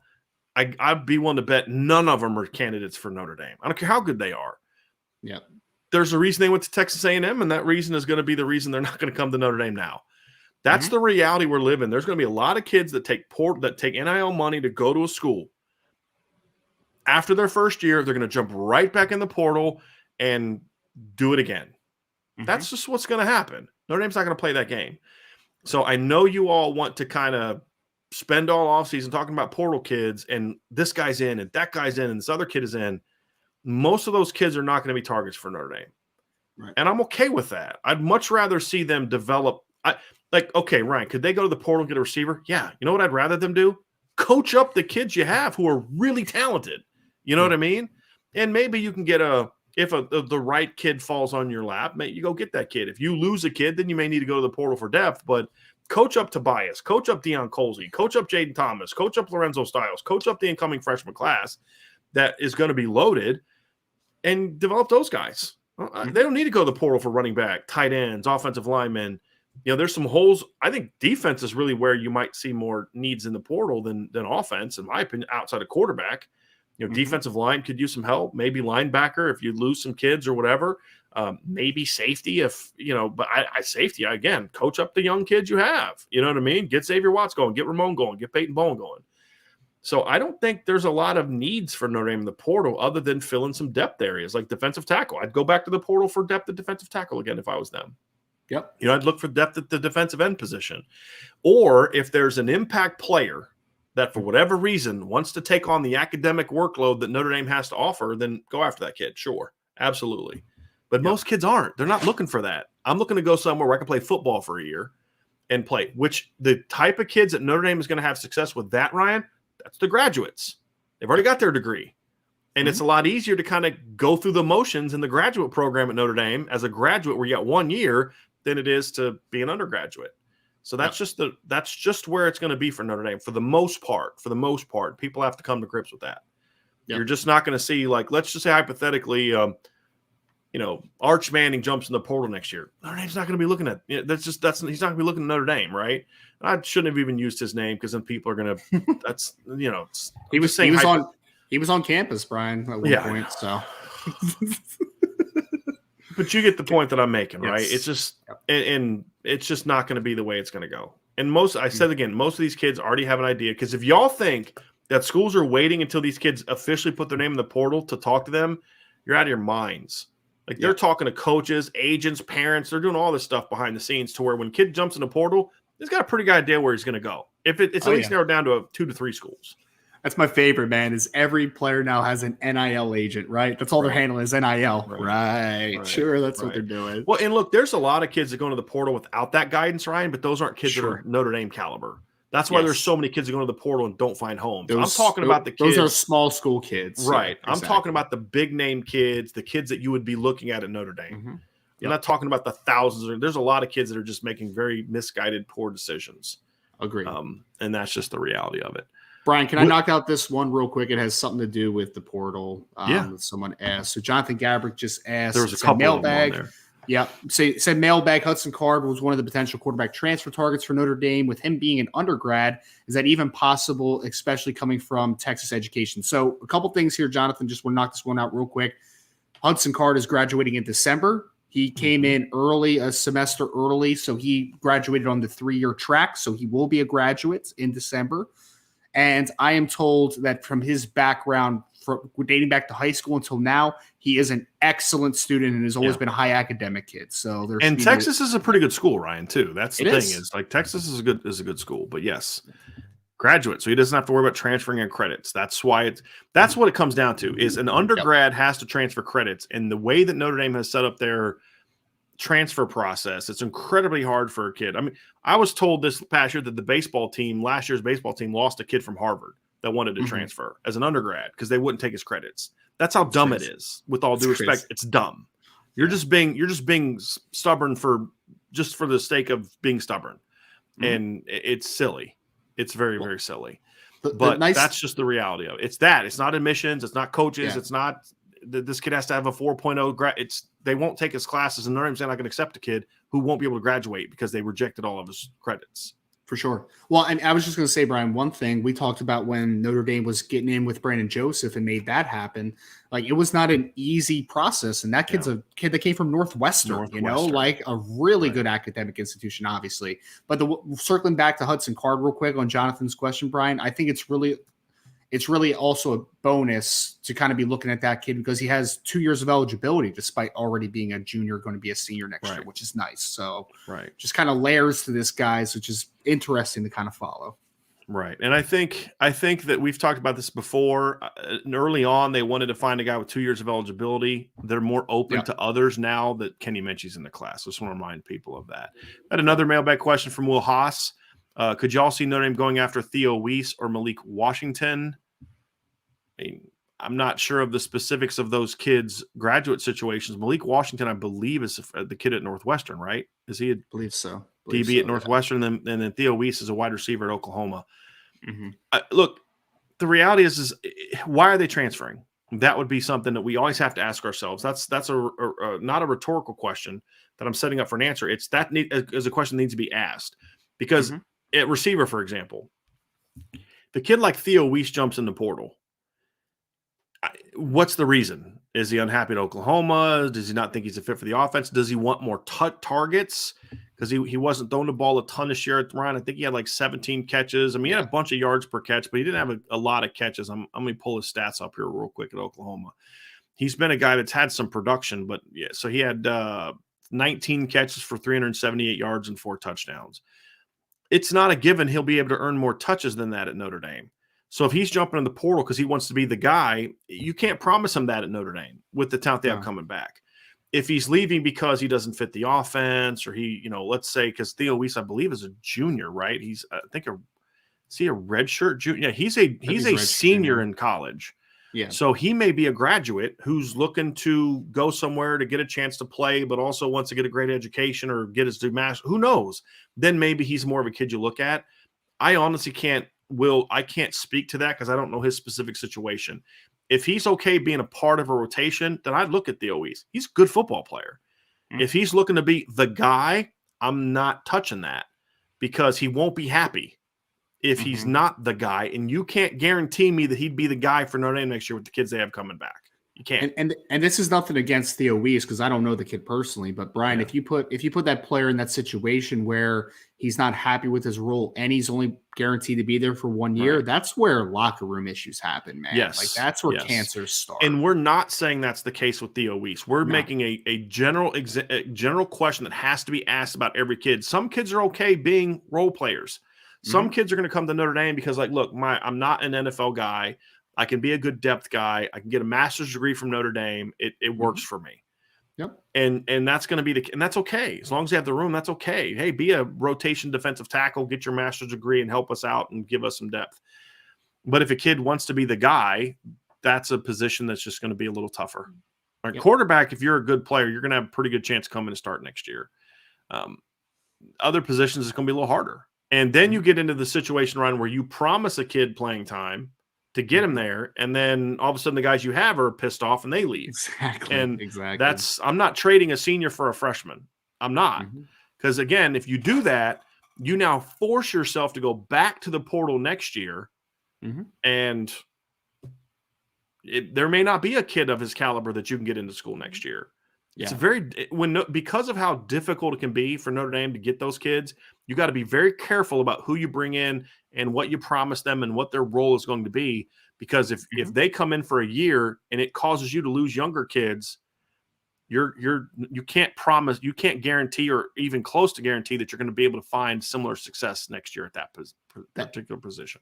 That's why I knew last year's version of Michigan State wasn't sustainable, because it's like they went for quick fixes, which is fine, but they went all in on being a better team, and they were. But then you sacrifice development, you sacrifice some younger players, and then when you don't hit in the portal the same way you hit the offseason before, then that's when you see like, oh, that was kind of a little bit of a flash in the pan, right? Like that was a little hollow in that situation. So it always comes down to, I think that really good programs are still always going to be built through the high school route and development. And do you need to hit the portal? Yeah, you need to hit the portal. Do you need to hit on a couple players a year potentially? For sure. But it's not sustainable. Sustainability is what I'm pushing for personally. Right. That's the key. And look, you don't see Alabama going for a ton of portal kids. You don't see Georgia going for a ton of portal kids. You don't see Ohio State going for a ton of portal kids. Now they're getting some, and Alabama actually Alabama had a lot of transfers come in this year. To me, it's not a coincidence that it also happened to be the worst season they've had since 2014. Because a lot of theirs didn't work out. Yeah, exactly.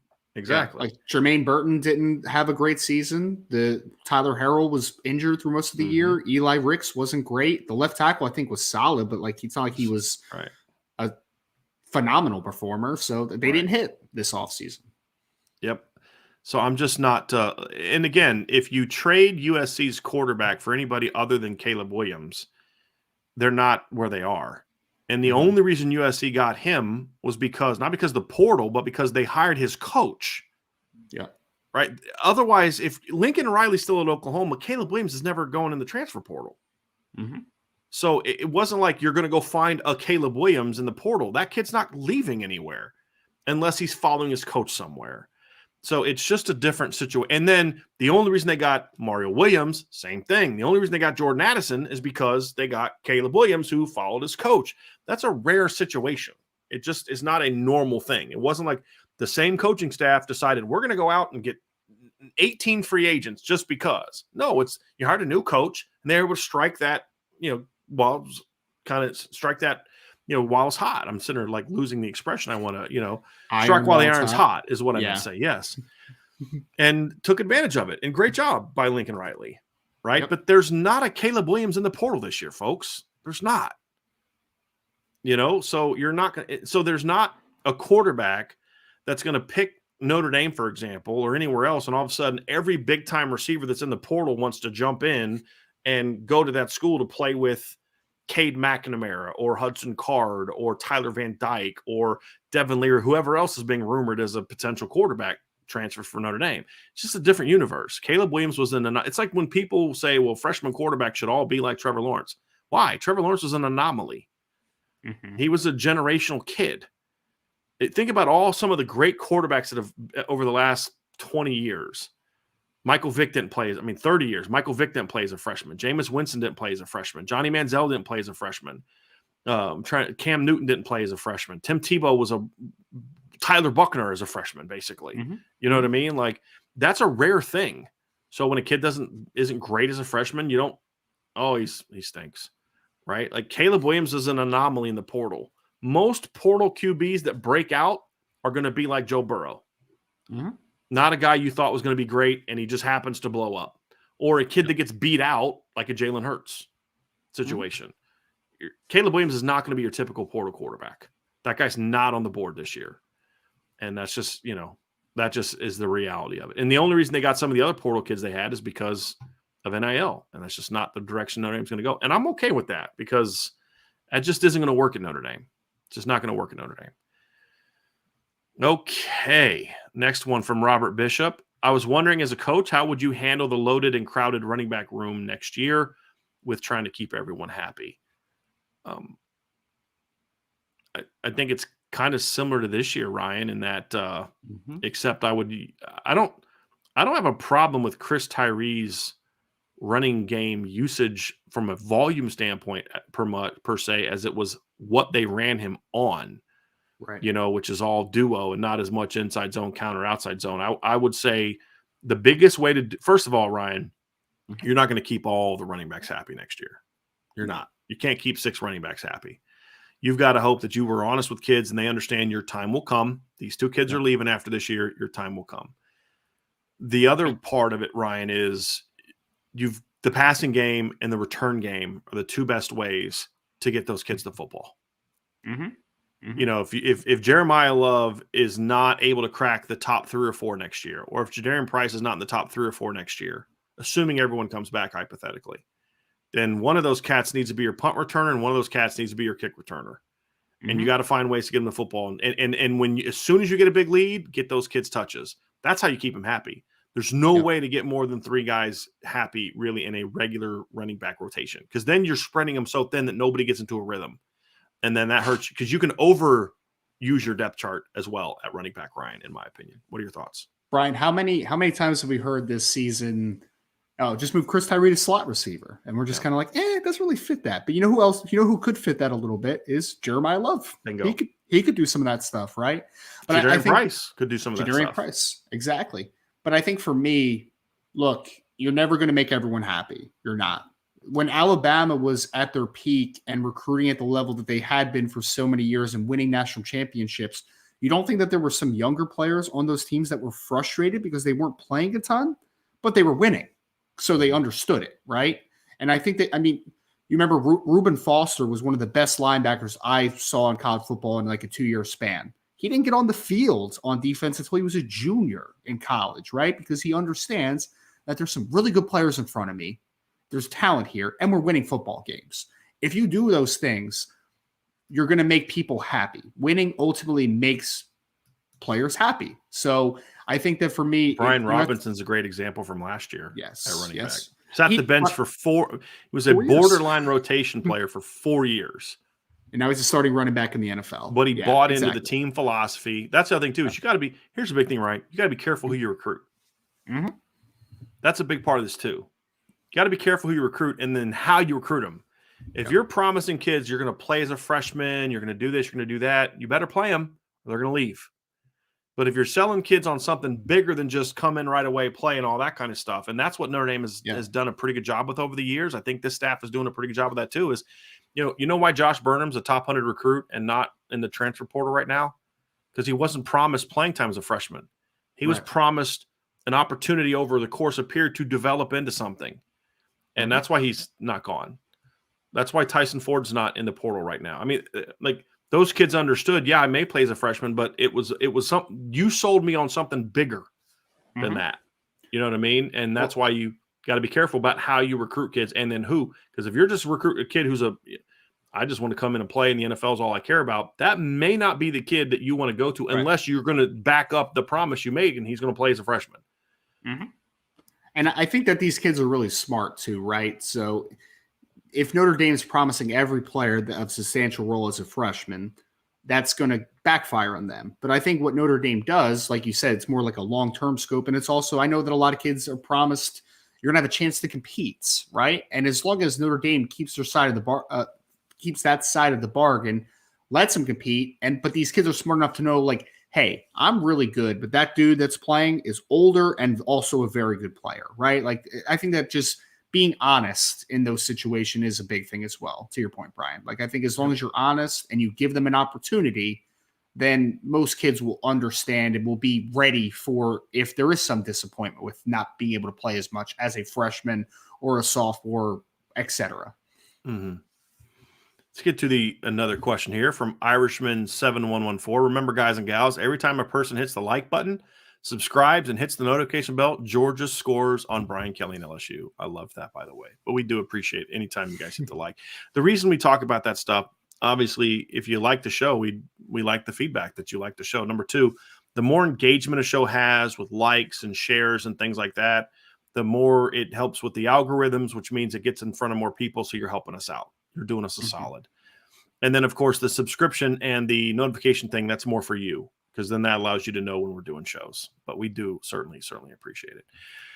Brian Hockney with several recruiting questions here. We'll try to get to some of these. I know Brandon Hillman is announcing on his mother's birthday. That would be December 7th. So that'll be next, was that next Wednesday, Brian, or next Thursday, next Wednesday? It's Wednesday, Yep. But any idea when Caleb Smith will make his decision? I expect that decision very soon.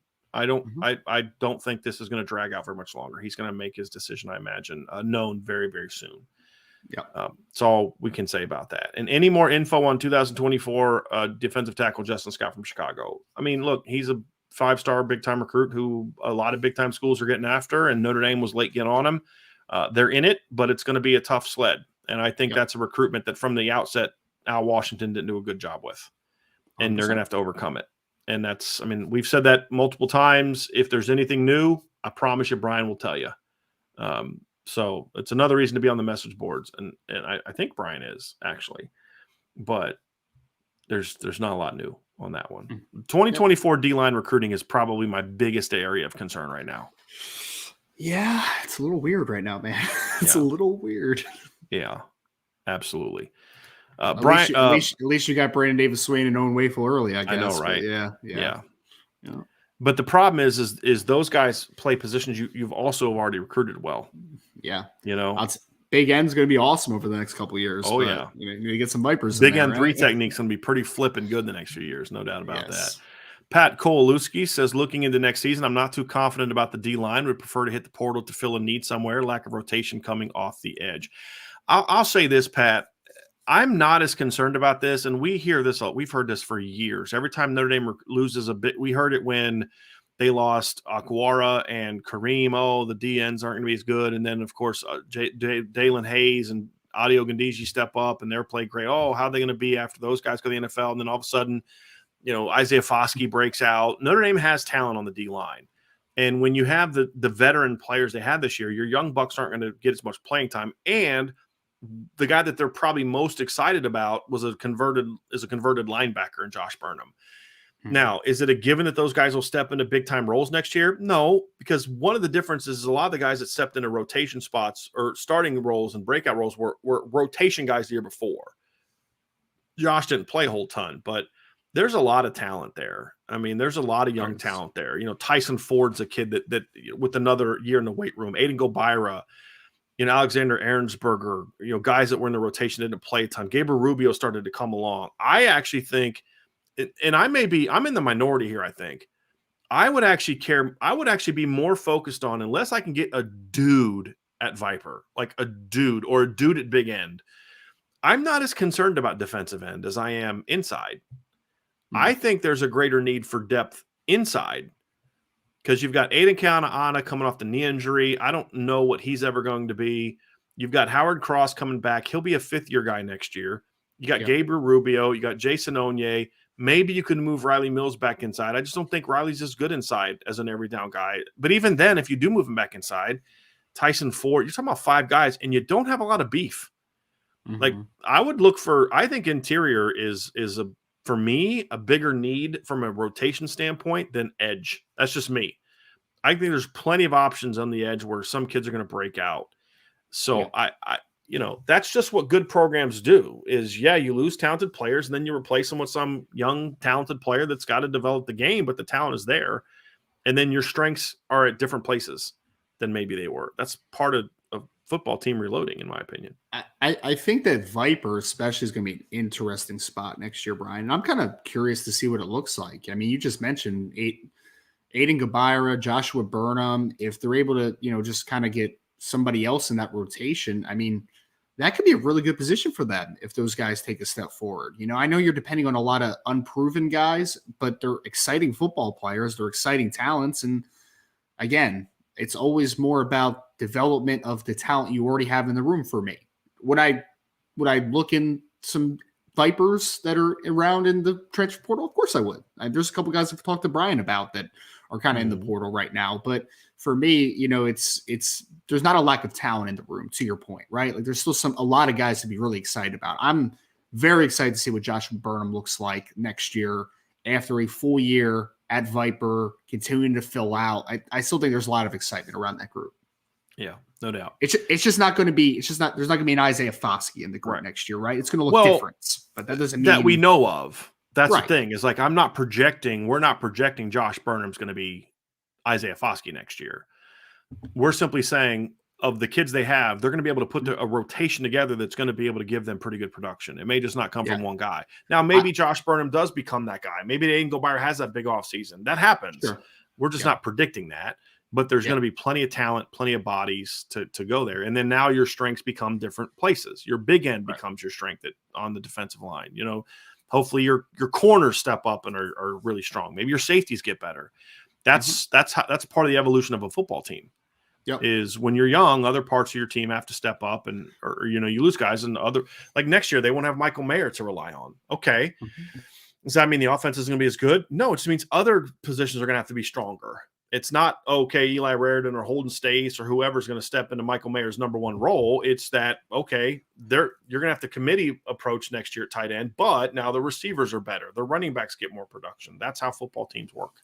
And also, it'd be silly to expect just one player to be Michael Mayer, right? But if you have a talented group that can supplement some of that production and give you different skill sets, then you can still be incredibly productive at that position. It's just not going to look the same as it was this year, which is fine. Right. It's fine. Right. Next question is from Chris Ayers. He asked, Ryan, I'll let you answer this one. How close was Tariq Bracy from possibly being Notre Dame's best defensive player in 2022? After about, what would you say, Brian, 4 to 5 games? I mean, I think that you had a really good conversation that Tariq Bracy was the best through BYU player. For sure.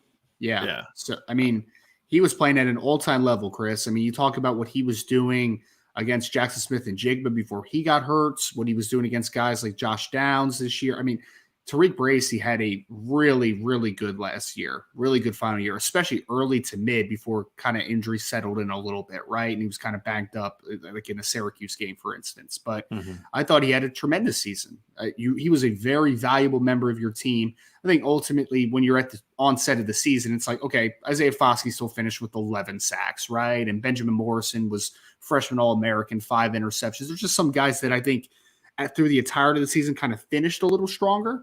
But Tariq Bracy was an incredibly important player to this defense this year. There's no doubt about that. Next question is from Irish Blooded. I think Mayer and Bowers, actually, we pulled this up earlier. So let's get the next one from Matt McCarthy. If Chris Tyreek returns, would you have him play a role similar to what Curtis Samuel had his last year at Ohio State, where he was always on the field, whether it was in the slot or in the backfield? The problem with that, Matt, is I love where your head's at, right? Because what Matt's thinking here is, how can you find ways to get Chris Tyree the football? And we've seen DeAnthony Thomas would be another one. Here's the problem with that, Matt, is they're two completely different offenses. With Ohio State and with Oregon, you had more of a college spread offense, right? Where Ohio State was a lot of bubble screens, a lot of jet sweeps, a lot of quick game where you could get Curtis Samuel, who wasn't necessarily a traditional receiver. You could get him touches, you could get him opportunities, you could get him the football. DeAnthony Thomas was a ton of that. You could kind of put him in the backfield, run some jets and things, which obviously you could do with Chris Tyree, but he did a lot of the screens, the now screens, the bubbles, the tunnels. In order to do that with Chris Tyree, you'd need to change your offense. And I have no indication that Tom Reese wants to change his offense, nor do I think it's necessary to change your offense to that degree to get Chris Tyree the ball as a receiver when you have the talent receiver that you have. I think the best way to use Chris Tyree is to do more 21 personnel and do some of the stuff we saw this year, but more of it, which is motion him out and get him the screens and some of the RPO stuff out of your base looks. And so you can find a sample of that stuff. Like you can use a couple of those screens, but the Ohio State, that was just a part of who they are. It's not going to be just a base core principle of what Notre Dame does. I do think that, however, they can add some of those wrinkles to it, which we saw this year. But those things are more within the offense, running the quick wheel routes, the swing routes, the now screens. Those are things that are kind of part of it. They're not a big tunnel screen team. Maybe they can, with a different quarterback, maybe they can add that little wrinkle there, and Chris might get the ball. But the other thing, too, in some of those situations is because he's not a bigger guy, neither was Curtis Samuel, some of those things in a pro-style offense, it's not going to be as easy to add those type of things. But the other part is get him touches in the run game. And this is the whole frustrating thing with Chris Tyree is you don't have to give him 15 carries. You give him 5 to 6 and do them off of 2 to 3 inside zones, a toss sweep, a counter, and a buck sweep or something like that, or jet sweep, something like that, and he can make a big play happen. And then 3 or 4 plays in the pass game, and all of a sudden he's got his 10 touches, and the rest of your if he gets 5-6 carries, you're carrying the ball 35-40 times. Maybe the quarterback does 5. That means you still have over about 30 snaps, 25 to 30 carries that you're breaking up between your top 2 guys. Plenty of opportunities for those guys to still get the football. So, I don't have a problem so much with the volume that Chris Tyree had as much. I mean, later in the year, it got a little bit low, but, in the games where he was used, it's just how. And I just don't know if it's as easy as the point I made to Matt, Ryan, was I love where his head's at, but that's a different style of offense. That's that college spread stuff that's easier to get that role involved, where Notre Dame has to go outside of who they are to kind of get that type of role built in. So and I know you and I are on the same page on that one. We are. Yep. Antoine Porsche Rideau asks, Cade McNamara or Sam Hartman as a quarterback transfer? I'm going to say my thoughts, Ryan, and I want to hear what you have to say. Yeah. Cade McNamara, if that was the best you could do, I'd be okay with that because he's a veteran kid. I think that Michigan kind of tamped down what he does well. He's a bit of a gunslinger, but he showed if you give him a good line, talent around him, good run game, and a good defense, he can win you some games, including beating good teams like Ohio State. He was really good against Ohio State, in my opinion. Yep. But he's not a guy that's going to put the team on his shoulders and will you to victory over Georgia kind of thing, right? So I'd be okay with that and letting him compete. And then he's got to compete against Tyler and Drew and those kind of kids. Sam Hartman for me is a no. Okay. And I know he's great production, but he is the epitome of a system quarterback in my view. Number one. Number two, to me, he's always been very turnover prone in their biggest games. And that's always been a big concern for me is he just – now you look at it and say, 11 picks this year, 14 last year. I mean, that's not a ton of crazy turnover numbers when you look at, through 392 passes this year. It's not crazy bad. It's just more of when his picks tend to happen. That kind of concerns me. And here's an example. He threw 3 against Louisville, 3 against NC State. Those are the 2 best defenses he played in the second half of the year. Another good defense he played early in the year is Liberty had a pretty good defense this year. Threw 2 picks. That's kind of always been his thing that, last year against Pitt in the ACC title game, 4 interceptions. Last year against a pretty decent NC State team, they ended up winning the game, 3 picks. Last year in that shootout loss to North Carolina, 2 picks. In a game where you lose by 3 points, those things can be a big problem for me. The bowl game 2 years ago against Wisconsin, 4 picks.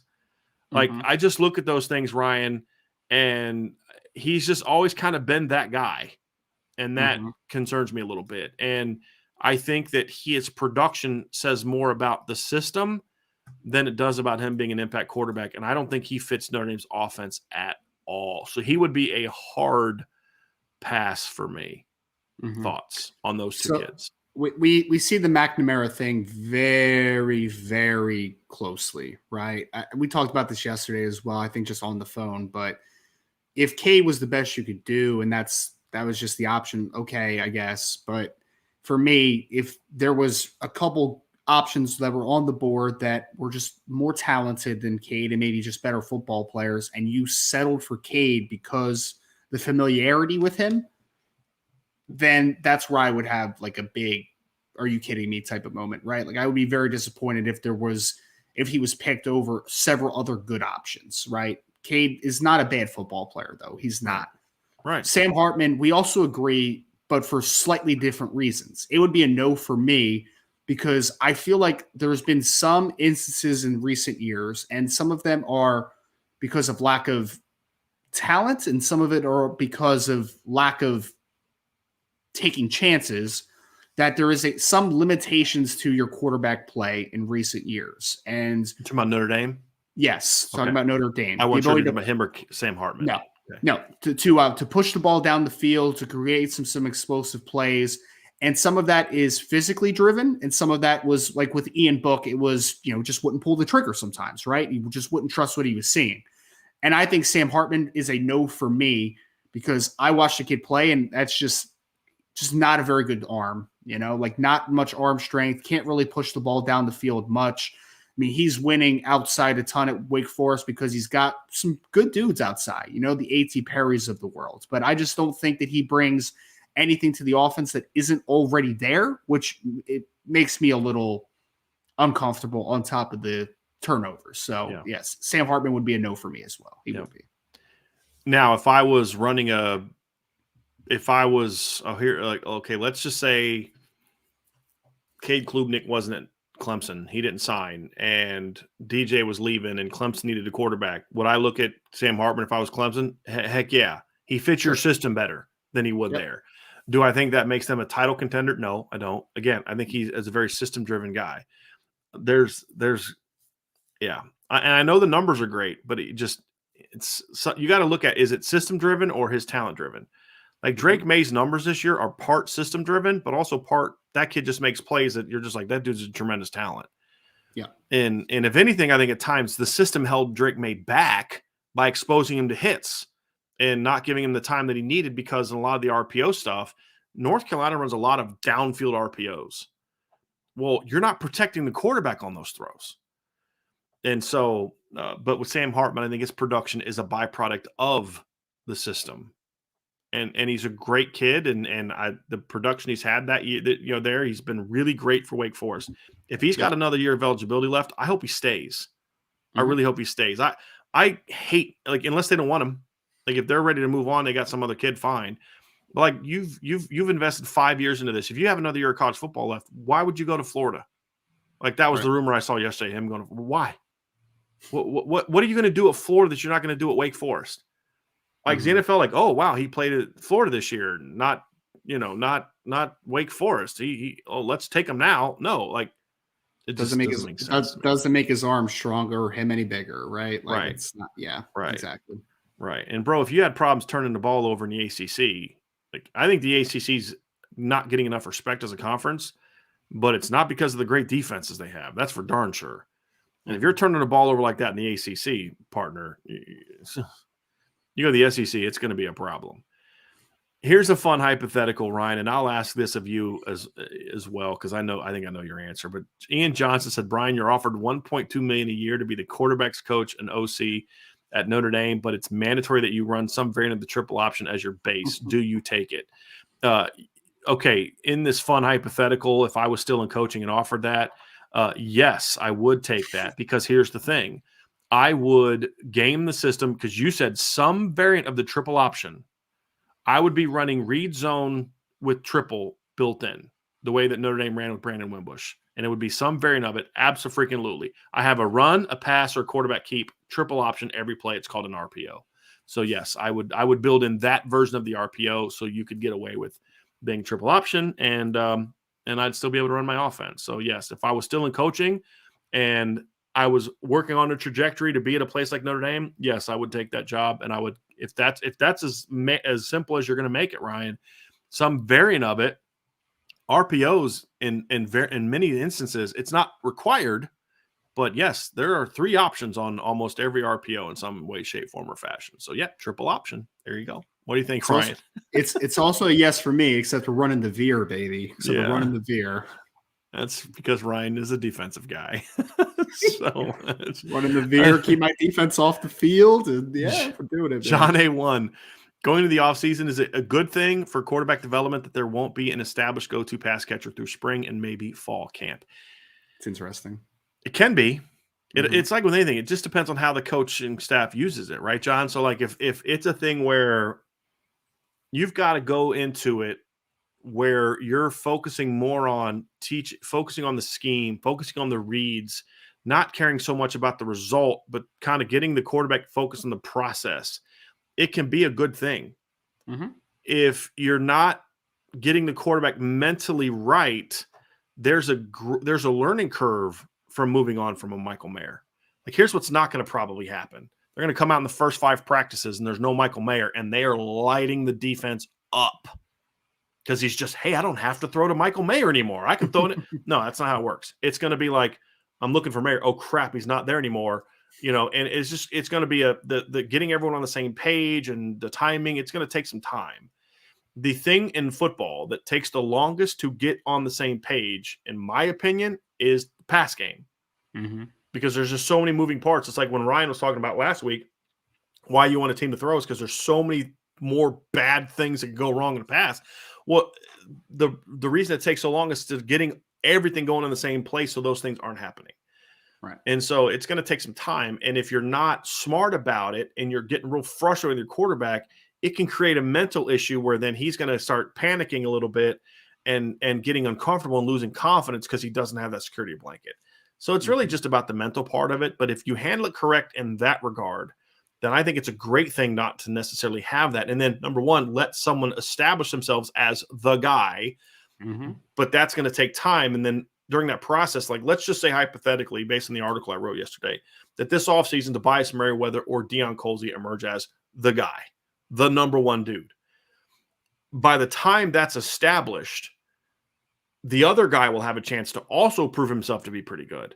And other guys will have a chance to get some time. So now all of a sudden the quarterback's like, hey, I actually have a lot of options. Maybe in this clutch situation, I'm going to this guy, but I don't need to go to him all the time like I do Michael Mayer. And that's how you kind of develop that all around. And I think that's something that really helped Ian Book in 2018 is because Miles Boykin was the guy in 2018. But by the end of the year, they were targeting Chase Claypool every bit as much as they were targeting Miles Boykin because Chase also stepped up. Chris Fink had a ton of production. And then, of course, you had Alizé Mack, you had Cole Kmet. And by that time in the season, Ian Book was like, I trust all these guys because some of them he came up with on scout team. And then the other part of it was like the system in place, they were doing a lot more RPOs. It wasn't so much look at Miles, but it was here's the play. You're going to trust whoever you go to. So that's why when USC was so focused on stopping the outside receivers in 2018, Chris Fink had 7 catches for over 100 yards in the first half because they tried to solo him. And so I think you can get into some of those things. And I think we'll see a lot more of that in the spring and into next season as well.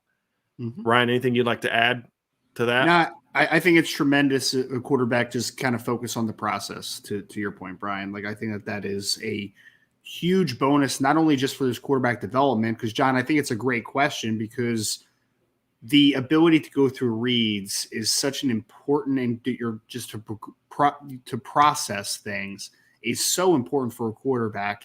And it also will make your wide receivers more confident with what they're doing because they know they have a chance to get the football. Like you don't think it's frustrating sometimes this year for a wide receiver to know, like, hey, not looking my way. They're not going to look my way in this situation. Like, I don't have to run a hard route because I know they're not going to look at me. Like, that's a frustrating thing from both sides. But the main thing, like Brian just kind of said, is that it will help a quarterback process so much quicker because he knows I can't just lock in here. I need to find where the open man is and distribute appropriately because I don't know who my guy is right now. It's a bunch of question marks, but good question marks because I think you have more options, which is great.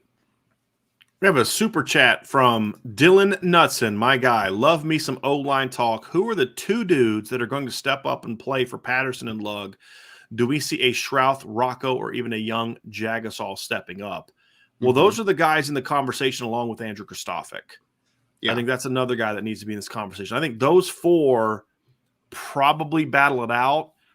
Michael Carmody is an intriguing guy, but he's got to put some weight on.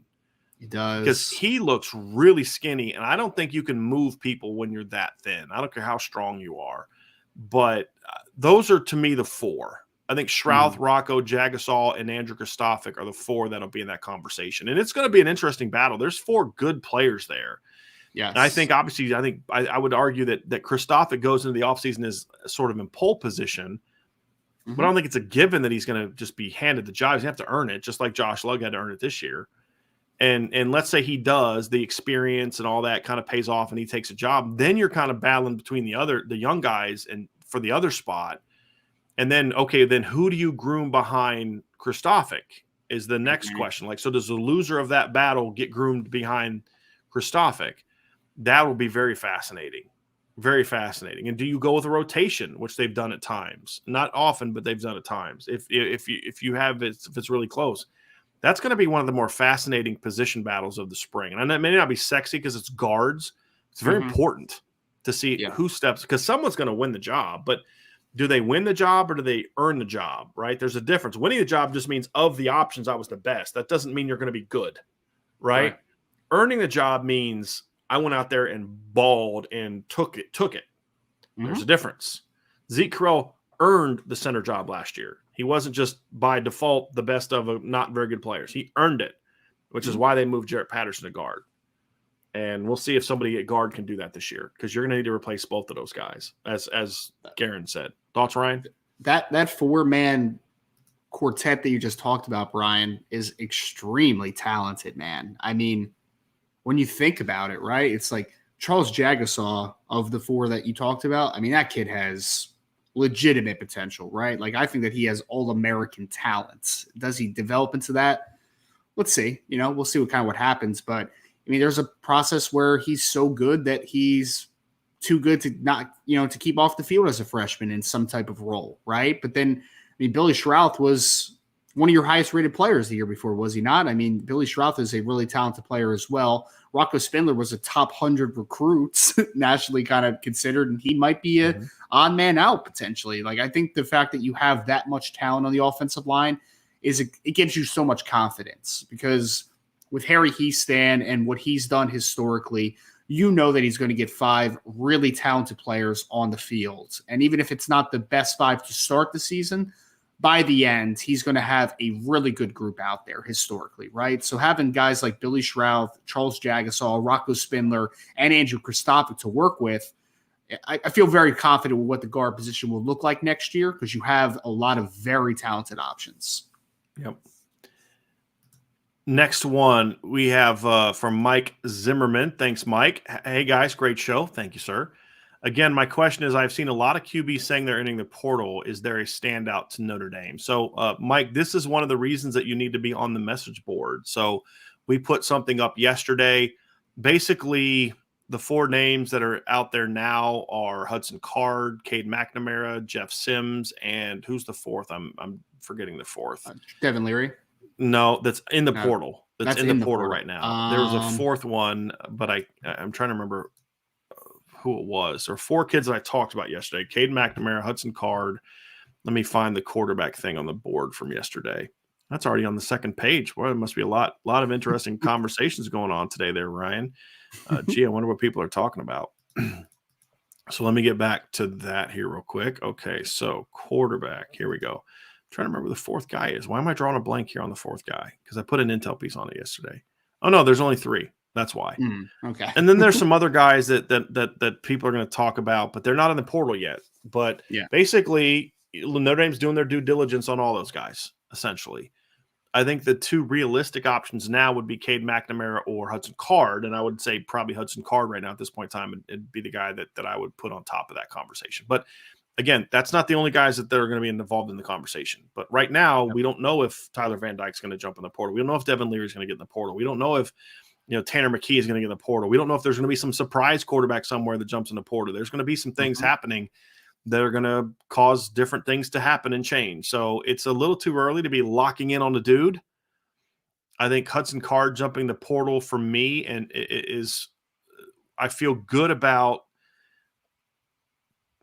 what the options are in the portal now that Notre Dame's going to get a quarterback. The only question is just how good is that guy going to be? Right. And so there's at least a couple guys in the portal now that I would consider upgrades over what we saw this year. And that's important. Now, how big of an upgrade? I think that remains to be seen for a lot of different reasons, Ryan. No doubt. And I think that, to your point, there's still a couple guys that you're anticipating might enter the portal at some point, and there might be a surprise or two in that conversation. So this conversation could change very quickly, Mike. We can only speak about the guys that are in the portal and that we know are for sure going to be on the market, quote unquote, right? So I know, and we've talked about this, Notre Dame's doing their due diligence. They're going to find a guy that they perceive to be a better option. And I think there is going to be a couple guys out there that you're going to feel pretty good about going into next year. Yep, absolutely. Beefeater asks, Brian and Ryan, would you say Jaden Thomas had a breakout year or maybe be in position for a breakout year in 2023? I do not know that what, technically speaking, constitutes a breakout. Well, Beefeater can be a lot of different things. And we've defined breakout in the past as a guy who played a lot that goes from being a good player to a star. That's a form of a breakout. Examples of that would be like last year with Isaiah Foskey. Now, Isaiah Foskey was second on the team in sacks the year before. He was a good player, but he went from a good player to a star, right? Yeah. Michael Mayer did that from 2020 to 2021. Then there's guys that kind of don't play much that become really important rotation players, key players. And I think Jaden Thomas fits into that version of a breakout. Guy played like 4 snaps as a freshman in 2021. Now all of a sudden becomes a guy that's playing a ton of snaps, didn't play very well early, but kept battling. They finally started finding spots that he was more comfortable with. And then by the end of the year, he was a pretty good football player. Now, did he have great production? No, 20-some catches, 200-some yards. But he had some clutch plays. He had good production, and he blocked his butt off. He became a very important part of the offense in spite of not having great receiver production. But that was more – the whole receiving corps as a whole had like a good Michael Floyd season as a whole. You know what I mean? And so the numbers aren't going to be there, but he went from not playing at all to a really important part. That's a breakout to me. Now there's another potential breakout he can make, as all the receivers could make, in that he could maybe then become like a Miles Boykin jump next year. That's a different type of breakout. So I think there's varying types, Beefeater. For me, I would say Jaden Thomas did have the second breakout type of season where he went from a kid that never played to a starter and a pretty key player that did a lot of important tasks that aren't always shown in his direct stats. Would you agree or disagree with that, Ryan? I would agree. And I think that it really, during the latter stages of the season, Brian, I think that it makes you feel pretty optimistic about what Jaden Thomas can do into the future, because early on, he could have been the whipping boy early on, right? Because he wasn't playing very well.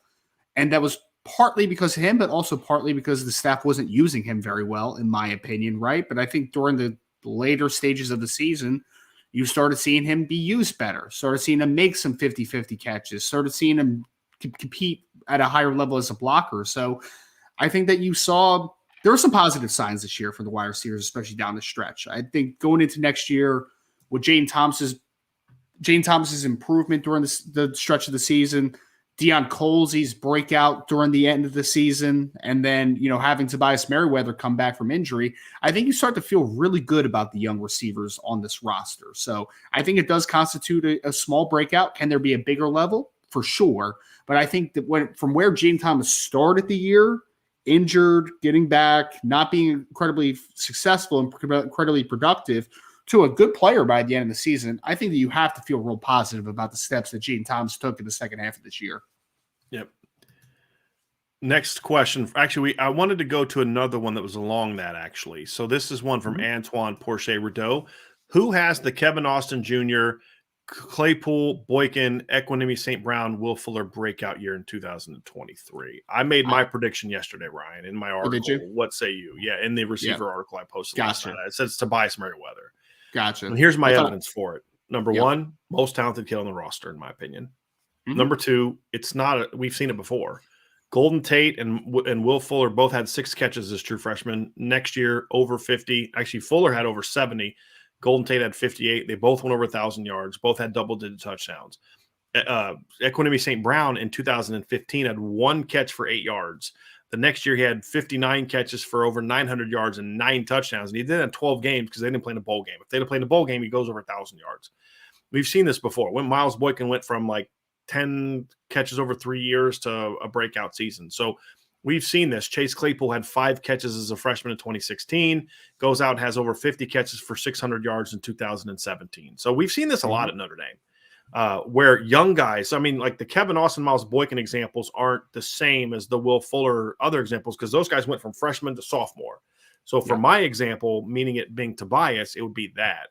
If it's a Deion Colsey or somebody else, it would be a Miles Boykin, kind of Kevin Austin type of breakout. So for me, it was, I think by the middle of next year at the latest, it's going to be, okay, 15's your best receiver.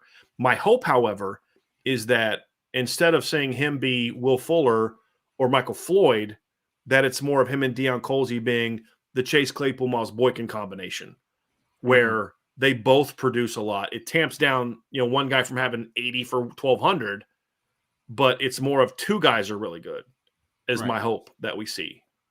But I think Tobias will be the guy for me. And he would be one of the players I'd be between. I'm actually between 2 guys on that conversation. One is Tobias, because like you said, he's probably the most talented player on the roster right now at the position. He's shown when he gets opportunities that he has big time potential, obviously, right? We saw that with the long touchdown on the post route earlier in the season. But the second guy would be for me, Deion Colsey, Brian. I will not lie, man. I did not have huge expectations for Deion Colsey going into the year just because he was injured and you just weren't hearing a ton about him, right? But during the second half of the season, he really showed a lot of progress and a lot of confidence, I think, building. So I'm fully anticipating that Tobias Merriweather and Deion Colsey are both going to have nice steps next year. So if one of those guys becomes the guy, those would be my 2 options right now. Because I think that for me, they're both 6'4" plus. They both are athletic. They both have the massive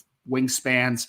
Both have a lot that I think, especially a quarterback that maybe, who depending on who it is coming in, from the portal, or if it's Tyler Buckner coming back, or, it's another guy in the roster, there's going to be some inexperience potentially at the quarterback position, right? So having those guys with massive wingspans, I think, is very inviting, especially when you don't have Michael Mayer coming back, obviously. I'll double down on your comment, Ryan. It's not even just an inexperienced guy. It's also a guy that's new to your system.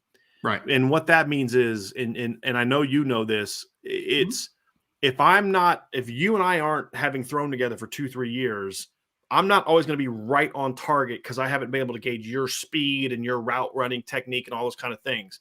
When you have longer kids, that's why the catch radius is so important. Because if I have a bigger catch radius, I don't have to be – if you have a bigger catch radius, I don't have to be as accurate as a quarterback. I just have to make sure the defense doesn't catch it, right? And we saw that from Tobias – or not Tobias. We saw that from Deion in the USC game. The touchdown pass – maybe a 6-foot kid doesn't make that play, but even more so, his third catch was the one to me. This example, because that ball was high. Like Braden Lindsey made some tough catches this year. When he was targeted, he was good.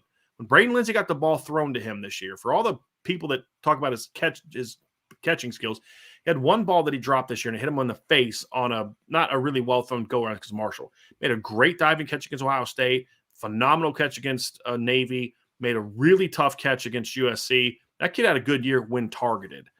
He doesn't make that catch that Tobias that Deion made him the third time. Jaden Thomas doesn't make that catch. There's 2 dudes on the entire roster that could have made that catch as a receiver. Deion and Tobias. That's it, because they're 6'5" with long arms, and that ball was thrown with heat and it was thrown high. And he went up and got it. That is going to give a quarterback so much confidence. Hey, I don't have to always be right. I don't have to be precise. And the Right. thing about Notre Dame's offense early in the year is Coach Reese didn't do a great job of saying, I got a bunch of small guys, and so we've got to adjust what we're doing. They were trying to throw go routes and one-on-ones and things like that to guys that aren't that type of player. You got to get those guys in space. That's also why I think those two kids are the breakouts, because I don't think Tommy Reese is going to change what he does, but now you have some receivers coming in that fit what he wants to do better, not just those two kids, but Braylon James, Jaden Greathouse, Rico Flores, guys like that fit that better, in my opinion. So definitely see that. And then we had another kind of receiver question along those lines that I wanted to kind of get to, and it was about the Chris Tyree conversation, and I want to find that here real quick. It was about Dylan Edwards. Here we go from Milton Fan. It says, why go after Dylan Edwards when the current similar player, Chris Tyree, doesn't get used? Because they're not really similar, in my opinion. They're similar in size and speed. That's it. Chris Tyree is a running back. He is a one-cut-and-go fast running back that catches the ball well for a running back. Dylan Edwards is a really shifty, elusive, explosive guy who catches the ball like a wide receiver. He's more Kyron Williams than he is Chris Tyree. And I think that's the difference. So I know a lot of people see same size, same speed, and they think similar players. I don't think they're similar, Ryan. And I think that's the difference, is their skill. The only thing they have in common really to me is speed. How they play is very different. And so Dylan Edwards is much more conducive to being a slot receiver than Chris Tyree is. I think you mentioned DeAnthony Thomas in this podcast earlier, if I remember correctly. Like that's who Dylan Edwards reminds me of, man. Like it's not just that he's fast and he's a little bit of a smaller high school running back, right? It's the fact that he is so good at changing direction. Chris Tyree isn't, right? Like Chris Tyree will change direction well vertically to just kind of hit it upfield, but he's not a guy that's going to dance in open field. He's not a guy that's going to make you miss a ton in open field. Dylan Edwards is a guy that's going to shake you out of your shoes if you're not right. Like he's a different cat. Chris Tyree is a home run hitting running back, one cut player. Dylan Edwards is a space player, right? Like he is living off of space. That's him on the next level. So I also agree. I think that they're not similar play styles at all. I mean, it's just that I just don't see the same guy at all. I don't. Yeah. I can understand why people do. They see speed, they see similar size. And I get it, Milton Fan. I don't think like, oh my guy's nuts for thinking that. I get it. It's just for me, I just don't see it. Right. But I totally understand where he's coming from on that one. This is a very interesting one from Jason Saxon. I love questions like this. Brian and Ryan, would you rather have a Watts-Joseph tandem starting next year, or roll the dice and go with Watts-Bowen? I mean, I would rather have a Brandon Joseph that I know is 100% bought in, and then I could also use Peyton Bowen, a part of this tandem, right? Like I would rather have Watts, Bowen, and Joseph. But if you tell me right now I get this version of Brandon Joseph from this year, then I'm going to take the Bowen Watts conversation, right? Because I'll take the unknown, because I mean, we've talked about it a ton, right? Brandon Joseph, when he is right and he is playing hard, is a really good football player, in my opinion. But I just think there was just too many peaks and valleys this year, and I don't know if he was always 100% locked in. I don't. So in this situation, if I can only have one or the other, I'll take Watts-Bowen. But if you can guarantee me next year if Brandon Joseph is bought in and is going to come back, then give me the 3-person tandem instead of the 2-person tandem. Here's my concern with this. When I think of Peyton Bowen, and this is the thing that you and I discussed when he committed, is the 2020 film was really good. The 2021 film was not. And now we've seen 2 years of him not being that good compared to one where he was really good. That concerns me, but not enough to not want him. Here's why it comes down to me. I'm going with Watson-Bowen. Here's why. You're going to have Peyton Bowen for 3 years. Yep. I want to maximize every opportunity that I can for him, number one. Number two, the rest of the secondary should be good enough to where I don't have to necessarily ask him to be Kyle Hamilton in 2020 or Alohi Gilman in 2018, where I got to ask him to do all these kind of things. I think you can get him that experience, and then he's going to be more of a playmaker than Brandon Joseph. He's going to make more mistakes than Brandon Joseph, but I can live with that because I think you're going to be so good everywhere else. But I think it's going to make him even better in 2024. And that's kind of where I'm looking. I'm like, at some positions, Ryan, I'm just kind of ready to.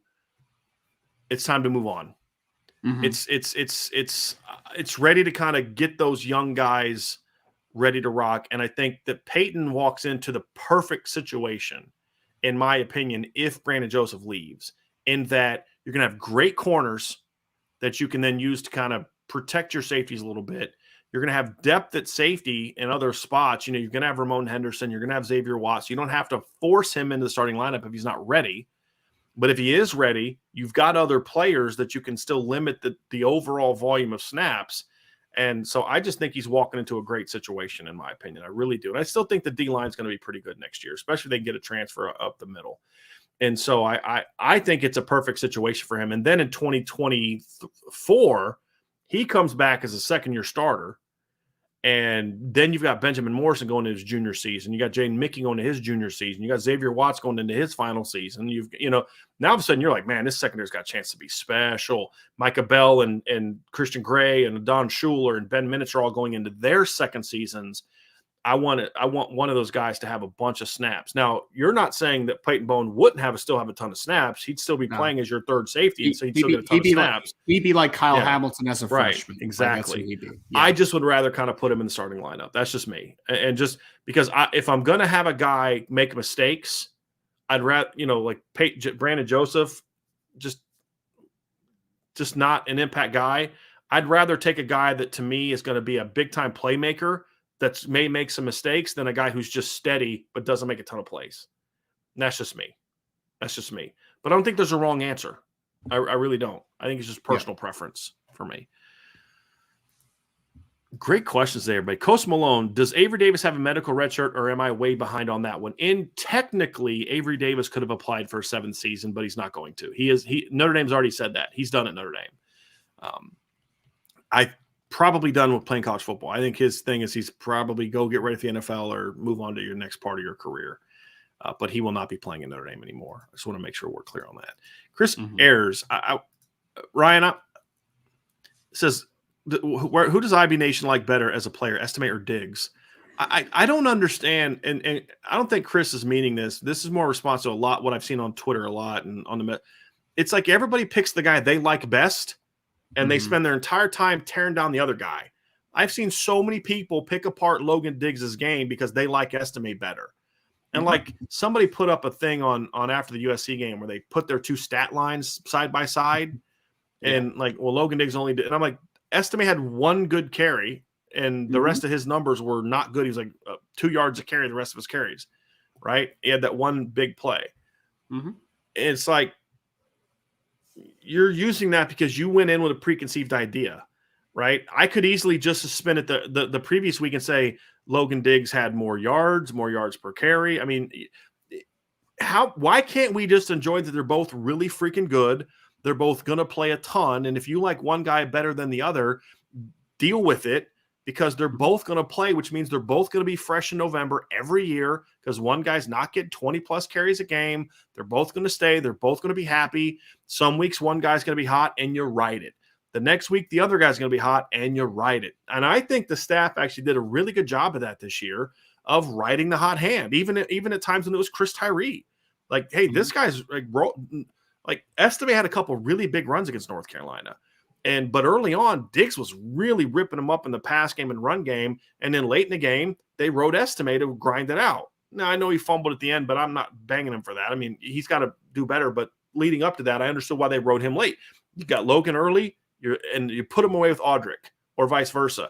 There's nothing wrong with that, right? And sometimes Logan would get hot, and they'd ride him. And other games, Audric would get hot, and they rode him. That's a good thing. And as Notre Dame fans, we should stop focusing on who's better. They're both really good. They're both hopefully going to play a ton next year. I hope they're both back next year. I have no reason to think one of them's not going to be back. But I just don't understand why people do this. It's like we had this when Michael Floyd and Golden Tate. There would literally be people tearing down one or the other because they thought the other guy was better, instead of saying, I think this guy's better, but this guy's also really good. Like Tim O'Malley and I used to have these debates about Golden Tate and Michael Floyd. But it was never let me tear down that guy. It's like, well, let me tell you why I think this guy's even better. And I really get frustrated by that. It's like the Drew Pine, Tyler Buckner debates. People that thought Drew was better would just tear down Tyler Buckner. And people that thought Tyler Buckner just tear down Drew Pine. And I'm kind of sick of that, to be honest with you. They're both really freaking good. They both should play a lot and get a lot of touches. Who should play more? Whoever's hot. Whoever's the best fit for that matchup, right? Sometimes, hey, Audric's got to be the dude this week. That's the fit we need. Other weeks, it's like Logan needs to be the dude. Then there's going to be games like Clemson where I had a hard time telling who was on the field because they both ran so well. And there's nothing wrong with that. And I really get tired of the whole pick Logan or Audric debate. Who's better between the two of them? It doesn't matter. They're both really freaking good. Play them and enjoy it because you're not going to have it for much longer. And I just it's one of the frustrating things that I see on especially on Twitter, but even on our message board. It's just they pick the guy they like, and they're just going to tear down the other kid because they think so and so should be getting more carries. Make the case why Audric should get more carries by highlighting what you think Audric does. Stop tearing down Logan to make you feel better. That's not what Chris was doing at all. I will make sure that we're clear on that. This isn't a pushback on Chris. It's his question is making me think of something that's frustrating me in other places. Because my answer to Chris's question, which is a very fair general question, is depends on which week. Who do I like better? The guys who's hot. That's who I like better, Ryan. So what are your thoughts on that? I will say this, and then I'll keep it short and sweet, Brian. I have had NFL scouts ask me about both Logan Diggs and Audric Estime already. So they're both good players, man. We should leave it at that. I agree. And again, this is not a response to Chris. No. Right? Chris, your question is fair. Your question just sparked something else. I want to make sure people are clear about this. I'm not taking Chris's question as him doing that. I think Chris is just trying to start a conversation. Who do you think's better? Yeah. Well, right? And that's fair. I think it comes down to preference too, Chris, in that situation, right? Like I prefer Audric Estime's running style to Logan Diggs. That doesn't make one right. I prefer Logan Diggs' style for what I like more than Audric Estime, right? And that's part of the debate, Ryan. Yeah. It's you like that downhill guy. I like a guy that I like running it. Like my favorite play is outside zone and inside zone. Like, and I think Logan is much better at those things. I think he's the guy that, you like we saw against BC, give him that toss, let him be patient, and then find that hole. Audric, if you're going to run duo, is like duo, and he's great at it. Logan, you need to have a little bit more of a diverse run game. And that's why I think at times Logan doesn't look as good as Audric because they're just trying to duo him to death. And I thought the great thing about the BC game, Ryan, is he ran counter, he ran toss, he ran duo, and guess what? He looked phenomenal. Where Audric could literally run duo every single play, and there's not a dang thing you can do about it, right? So, like you said, though, it's a personal preference, but they're both really good. He likes Audric more, loves Logan. I like Logan more, love Audric.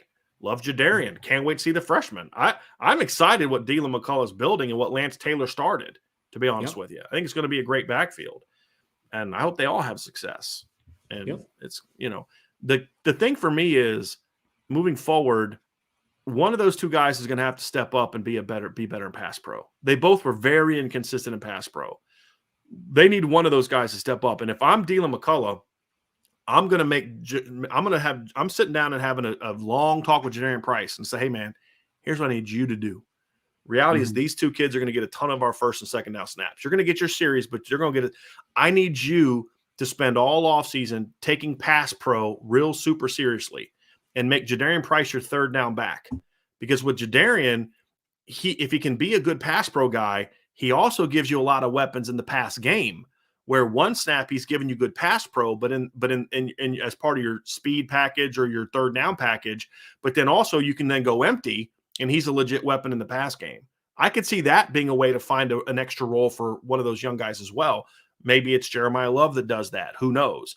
So I think that's kind of something else that I would see is when back to the earlier question about how can you get multiple guys involved, have one guy really work hard at being your third down back. You know what I mean? Now, if you're just going with your base system, but like if you're in 12 personnel and then you're going to move to 11 because you've got your third down package, then that's what I would do too. And that also becomes your tempo package. Hey, we're going to push the tempo a little bit this series. Okay, then you want your other, that's when you get that third back in there. It's 2-minute drill. Let's get that other back in there. I think that's another way you can get more guys involved in the game, Ryan. Next question, and let's get down to a few here. Milton, we got to wrap this up here. Milton Fan 15, has the show call with the fist bump been announced yet, or an ETA? Has not been announced yet. When the kid announces his decision, we'll let you know. So was that when you were on the phone? And yes, got it. Yeah. I gotta. People just analyze every little thing I do, and I gotta get used to that. I'm still not used to that yet. So that's my bad. I should not have showed emotion. Maybe that was. I mean, it also could have just been your wife calling. You'd be like, "Hey, I'm bringing home your favorite dinner for tonight." I'm bringing home Polito's pizza. Yes! Right. Exactly. Yeah. Exactly. Anyway, it is what it is. Okay. Jay Henry, what does this staff think about Truman Jones? Is he another Chris Smith? We don't know what the Notre Dame staff thinks of Truman Jones. I do know that there's some interest there. So we'll answer what the IB staff thinks, and I'll let Ryan handle that because Ryan's watched a ton of his film. Yeah. So Harvard actually has a couple really good defensive linemen just in general. They had Chris Smith last year. They have this younger kid named Thor Griffith, who I think is a junior. And then Truman Jones entered the portal. He's a really interesting player, Jay, because they run a lot of 3-man front stuff. So he's like a true outside linebacker in almost like a 3-4 alignment a ton. So he's working from depth a lot. He's coming off the edge. He's working in space. They ask him to do a lot of stuff. And I think he's listed at like 6'4", 242 pounds. He's got some twitchiness to him, man. He does. I think he's like a biomedical engineer or something like that. I forget what it was, like a biomechanical engineer, which is like wild. So he's a smart kid, obviously, and he plays with good effort, but he's got some twitch to him, man. So if Notre Dame has some interest in him, I understand it. I do, because he's got some decent athleticism for him. He was pretty productive last year for Harvard, and Harvard's done quietly a really good job of developing defensive linemen over the last couple of years. So if they have interest, I would also, is kind of the short and sweet, is that I would have interest in Truman Jones. I would at least make the phone call. Absolutely. Real quick answer to this, Jeff Flukes. It's a good question. Can the transfer portal help Notre Dame recruit high school studs? I think in time it really will. And here's what I mean by that. Notre Dame has to do things that for decades, and I've been a Notre Dame fan, there's always this big, loud group of Notre Dame fans that want Notre Dame to change to be like everybody else. And I believe the best way for Notre Dame to do is to be the polar opposite of everybody else. And here's what I mean by that. If you become a program that develops a reputation of, we're not just going to go get portal kids all the time and do all this to fit these needs. We're going to try to recruit and develop kids. The less Notre Dame has to go to the portal, to me, the better. And number one, it means that they're recruiting better and developing better, right? Now, there's always going to be positions where you lost a kid to a transfer and the 2 kids got hurt and, one kid didn't pan out and all of a sudden you have that need. That's fine. But I would much rather see a situation where kids look at Notre Dame and say, hey, look, I can go here, but they may get a portal kid that, like, if you're a receiver, why would you want to go to USC instead of Notre Dame? Why would you want to go to Notre Dame over USC? Yeah, they throw the ball more. Yeah, but you're an offseason away from them going out in the portal and getting 3, transfer kids. And now all of a sudden you're sitting a bench for a year. Where you go to Notre Dame, they have proven that they are going to recruit and develop their kids. Because USC is going to do the same thing next year, most likely, right? Because you lost, because you're going to lose Jordan Addison. You signed 10 kids last year. Right. You're going to lose Terrell Bynum. Like, there's a couple guys that you're going to lose. So you're going to go back to the portal this offseason to get the quick fix again. Like, this is what those types of teams are going to do. So to your point, Brian, I think that, like, CJ Williams was a talented player, right? What did he have? 4 catches this year, right? I mean, like, there's just going to be some that are just going to be like, am I going to get a fair shake, or are they just going to always go for the quick fix? Right. Exactly. Be that program that's like, hey, we're a high school development program. And you're going to start seeing more kids say, hey, look, I'm going to go there because I know that I'm going to get a fair shake there. That's what I think Notre Dame. And I think it's better for Notre Dame too. I just think they're going to be able to get kids bought into the Notre Dame culture, and culture is so much more important in Notre Dame than it is in other places. Some other places, it's so important. And it's hard to get a bunch of new kids to buy into that culture right away. It's very hard. pretty rare, actually. I Yep. mean, it's not easy. Very. Man. It's not easy. Trucker Joe asks, any possibility that Tommy Rees adds slants and screens to his offensive repertoire? He's probably the only O-court in the world who doesn't implement those two types of plays. Well, we see Notre Dame run screens. I think a big part of the reason we didn't see a lot of screens this year, Ryan, is because Drew Pine's not very good at throwing them. And that's something he missed. I've never seen a quarterback miss as many slip screens as we saw Drew Pine make. And that's the one area where his height is an issue. When you're trying to dump a slip screen and you're 5'10 or 5'11 and you're trying to dump a slip screen behind your 6'7 left tackle who's going against a 6'5 defensive end, that can be difficult. Yeah. And some of the perimeter screens, we saw them hit a couple of those against Clemson for big plays, right? Mm-hmm. What we don't see is a lot of the traditional screens. Yep. They tried that stuff early, and with Buckner, I don't think Drew Pine's a good screen thrower. I definitely don't like slants with Drew Pine because, again, it's a young core. I don't like slants, period, with young quarterbacks because slants are an opposite read of everything else you normally do. Normally, you're throwing away from the read and away from the defense. Slants are different because you're throwing a quick throw where you can't scan. Like a deep in cut's a similar route, but you can scan it more and see that there's a backside. But how often do we see quarterbacks throw an interception on an in cut where they don't see the backside guy coming over and picking it off, right? Yep. We saw Dorian Thompson-Robinson make this mistake against USC. We saw Caleb Williams make this mistake against UCLA as well.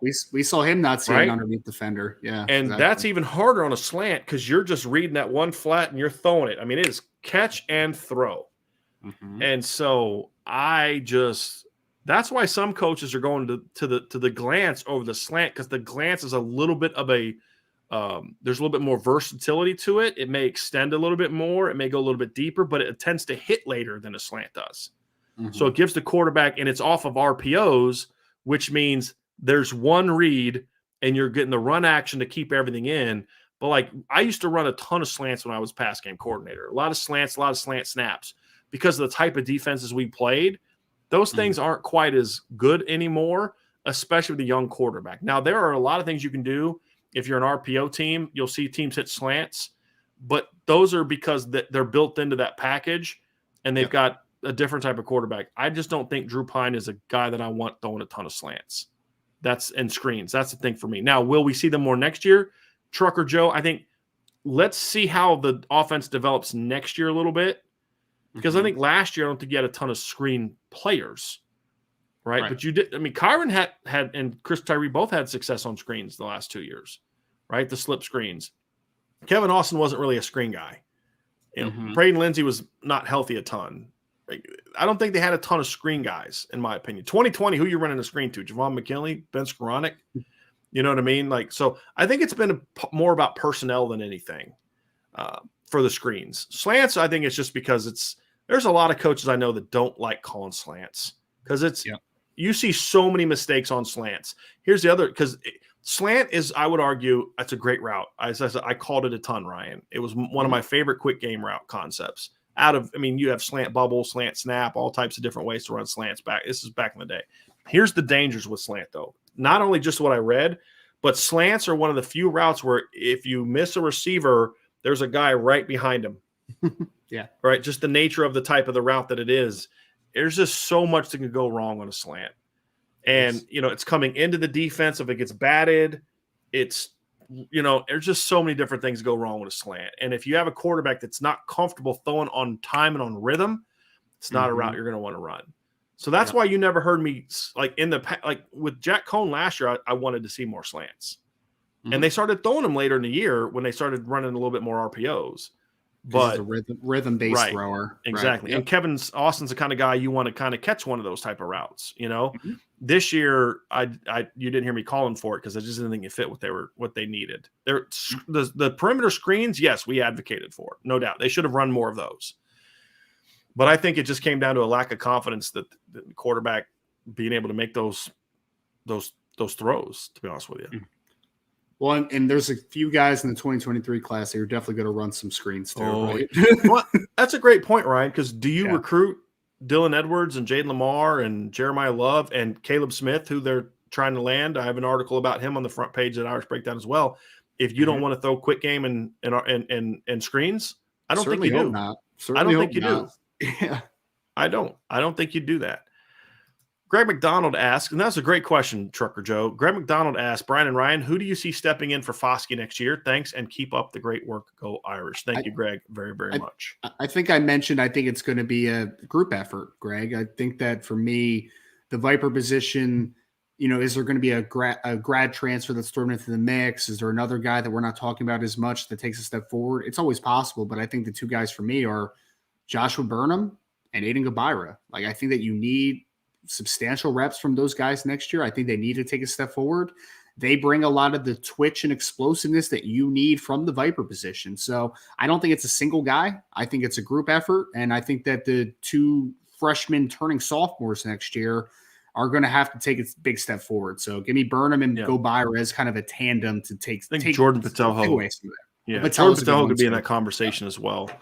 I'm getting some questions, people asking about, which freshmen do we think can make an impact next year? They're all good questions.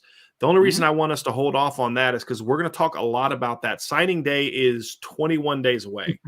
So we're going to have some stuff leading up to signing day where we're going to talk about the freshman class and all. And I just don't want to get super repetitive with that stuff for signing day. So I promise y'all, we will talk a lot about those things we get closer to signing day. No problem with the question being asked. I just want people to know there's a reason I'm ignoring that question. It's because we will get to it. It's just I don't want to answer all those questions now, and then we don't have anything to talk about on signing day other than here's who signed. So, yeah, we shall see. Mm-hmm. We have a question from John A1. John says, does it bode well if Styles returns to work exclusively in the slot with Colsey and Merriweather development on the outside, assuming that Lorenzo stays and is part of it? I think it's a natural fit, Brian. I mean, I think that for me, there are different types of slots, but I think that there's a pretty interesting complement that a Lorenzo Styles and a Jaden Thomas can give to you as a slot receiver. And then you become more of a traditional team where, Notre Dame is kind of one of those skyscrapers outside and you've been kind of missing that slot type, right? And I think that Lorenzo, when he was at his best this year by far, was when he was working from the slot. So, yeah, I think that it's interesting. His body and athletic skill set better fits outside. He's just not comfortable outside for whatever reason. I don't understand it. It's a mystery to me. I mean, to me, he's kind of like a prototype modern day X, 6'1", 195, fast, vertically oriented player. He just does, for whatever reason, he's not comfortable there. So it's strange. I think the guy, if I'm talking about building an ideal receiving core next year of who fits Tommy's offense, it's Tobias Merriweather at X, Deion Colsey at W, and Jaden Thomas in the slot. I think that's where you would see it. And then Lorenzo kind of moving all around, playing a lot of those different spots. Last question, Ryan. I know you got to run as well.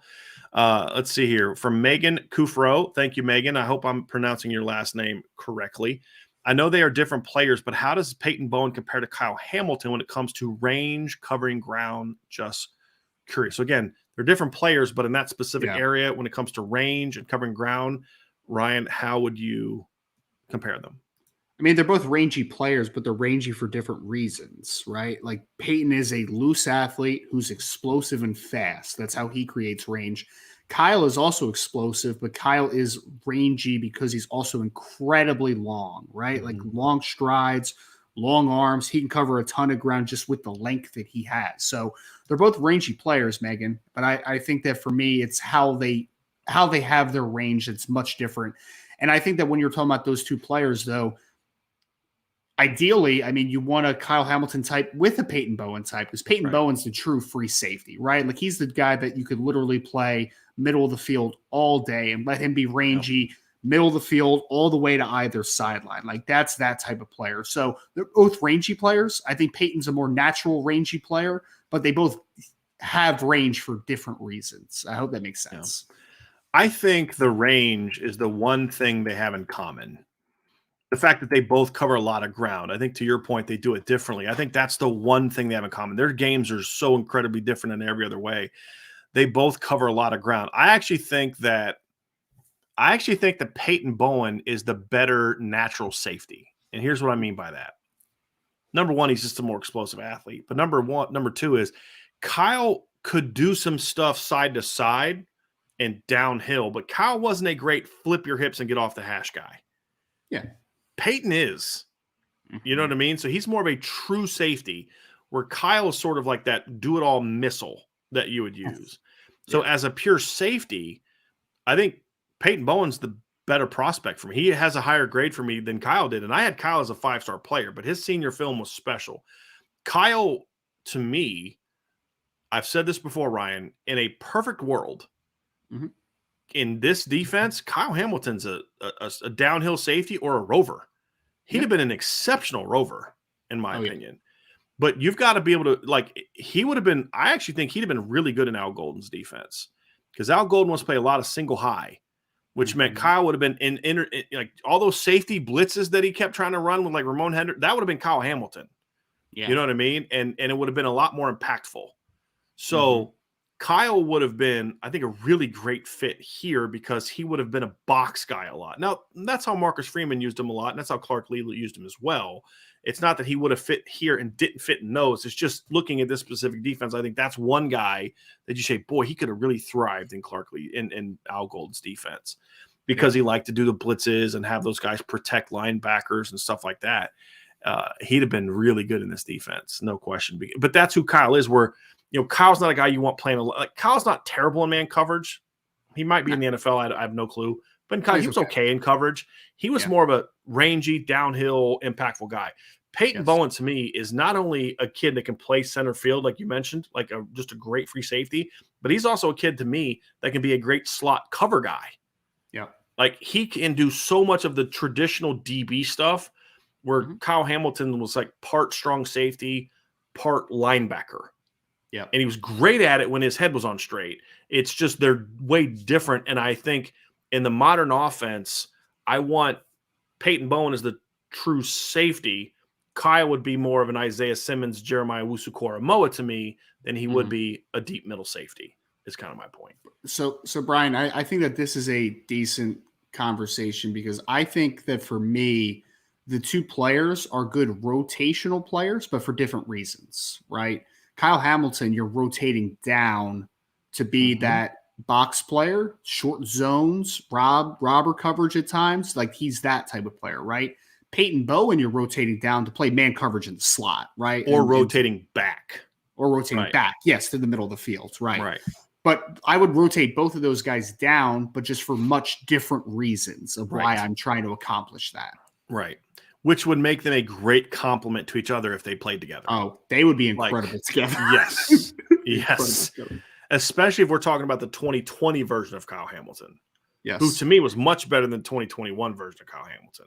And that's what they've kind of found in Baltimore already, is that they still have Chuck Clark, who's a good, strong safety type, but a lot of times now they'll be working the safeties. It's Marcus Williams and it's Kyle Hamilton, right? Marcus Williams is kind of that Peyton Bowen type, right? Like, you're going to rotate him to the middle of the field and let him be super rangy. And then Kyle Hamilton's that alley player. He's that short zone player. So, yeah, to your point, I mean, they would be stupid good together. They would really, yes, it'd be fun to watch. I think Peyton Bowen and Xavier Watts can be really good together. Oh, yeah. They would be Oh, yeah. There's no doubt about that. No doubt about that. So that's going to do it for today's show. Great crowd today. Tons and tons of great questions and conversation going on. Thank you to everybody who was part of our show today. Thanks to everybody that gave our super chats. Before you all leave us, please do us a favor. Hit that like, hit that subscribe, hit the notification bell, share this podcast, sign up for the message boards at boards.irishbreakdown.com. Had a lot. There was some Peyton Bowen intel on the message board yesterday that Ryan put out on there. I had some quarterback portal intel on there. I had some team stuff that I put on there today about some things I'm hearing that could make this a very interesting offseason for sure. And people are losing their mind. It was like I went away for like a half an hour, came back, and it's like already 5 pages long. So I was like, okay, this is being taken in a little bit different than I expected it. But that's just kind of what I'm hearing. So we'll see how it all plays out. It's going to be a very interesting offseason, and you're going to want to get all of it on the message board at boards.irishbreakdown.com. That is our premium board. All of our written content is free. We never charge for our written stories, our content, our breakdowns. Those are at irishbreakdown.com. All of that will be free, as always free, but our premium stuff, our discussion stuff, we put on the message board, and that's what you're going to see there. So definitely check that out. And if you haven't done so already, please check out the CFB Nation podcast. Sign up for that at CFB Nation. Subscribe to that as well, and make sure that you're checking out the CFB Nation stuff on the YouTube channel as well. So for Ryan, I'm Brian. You all have a great rest of your day. Vince, Sean, tonight, 6 o'clock, IB Nation Sports Talk. They're going to have their daily mailbag. And then we'll be back tomorrow at 1 o'clock. We'll talk some portal stuff. We'll maybe be some breaking news tomorrow at some point in time. Ryan, who knows? We shall see. So for Ryan, I'm Brian. Y'all have an awesome rest of your day, and we'll talk to you again very soon on the Irish Breakdown Podcast.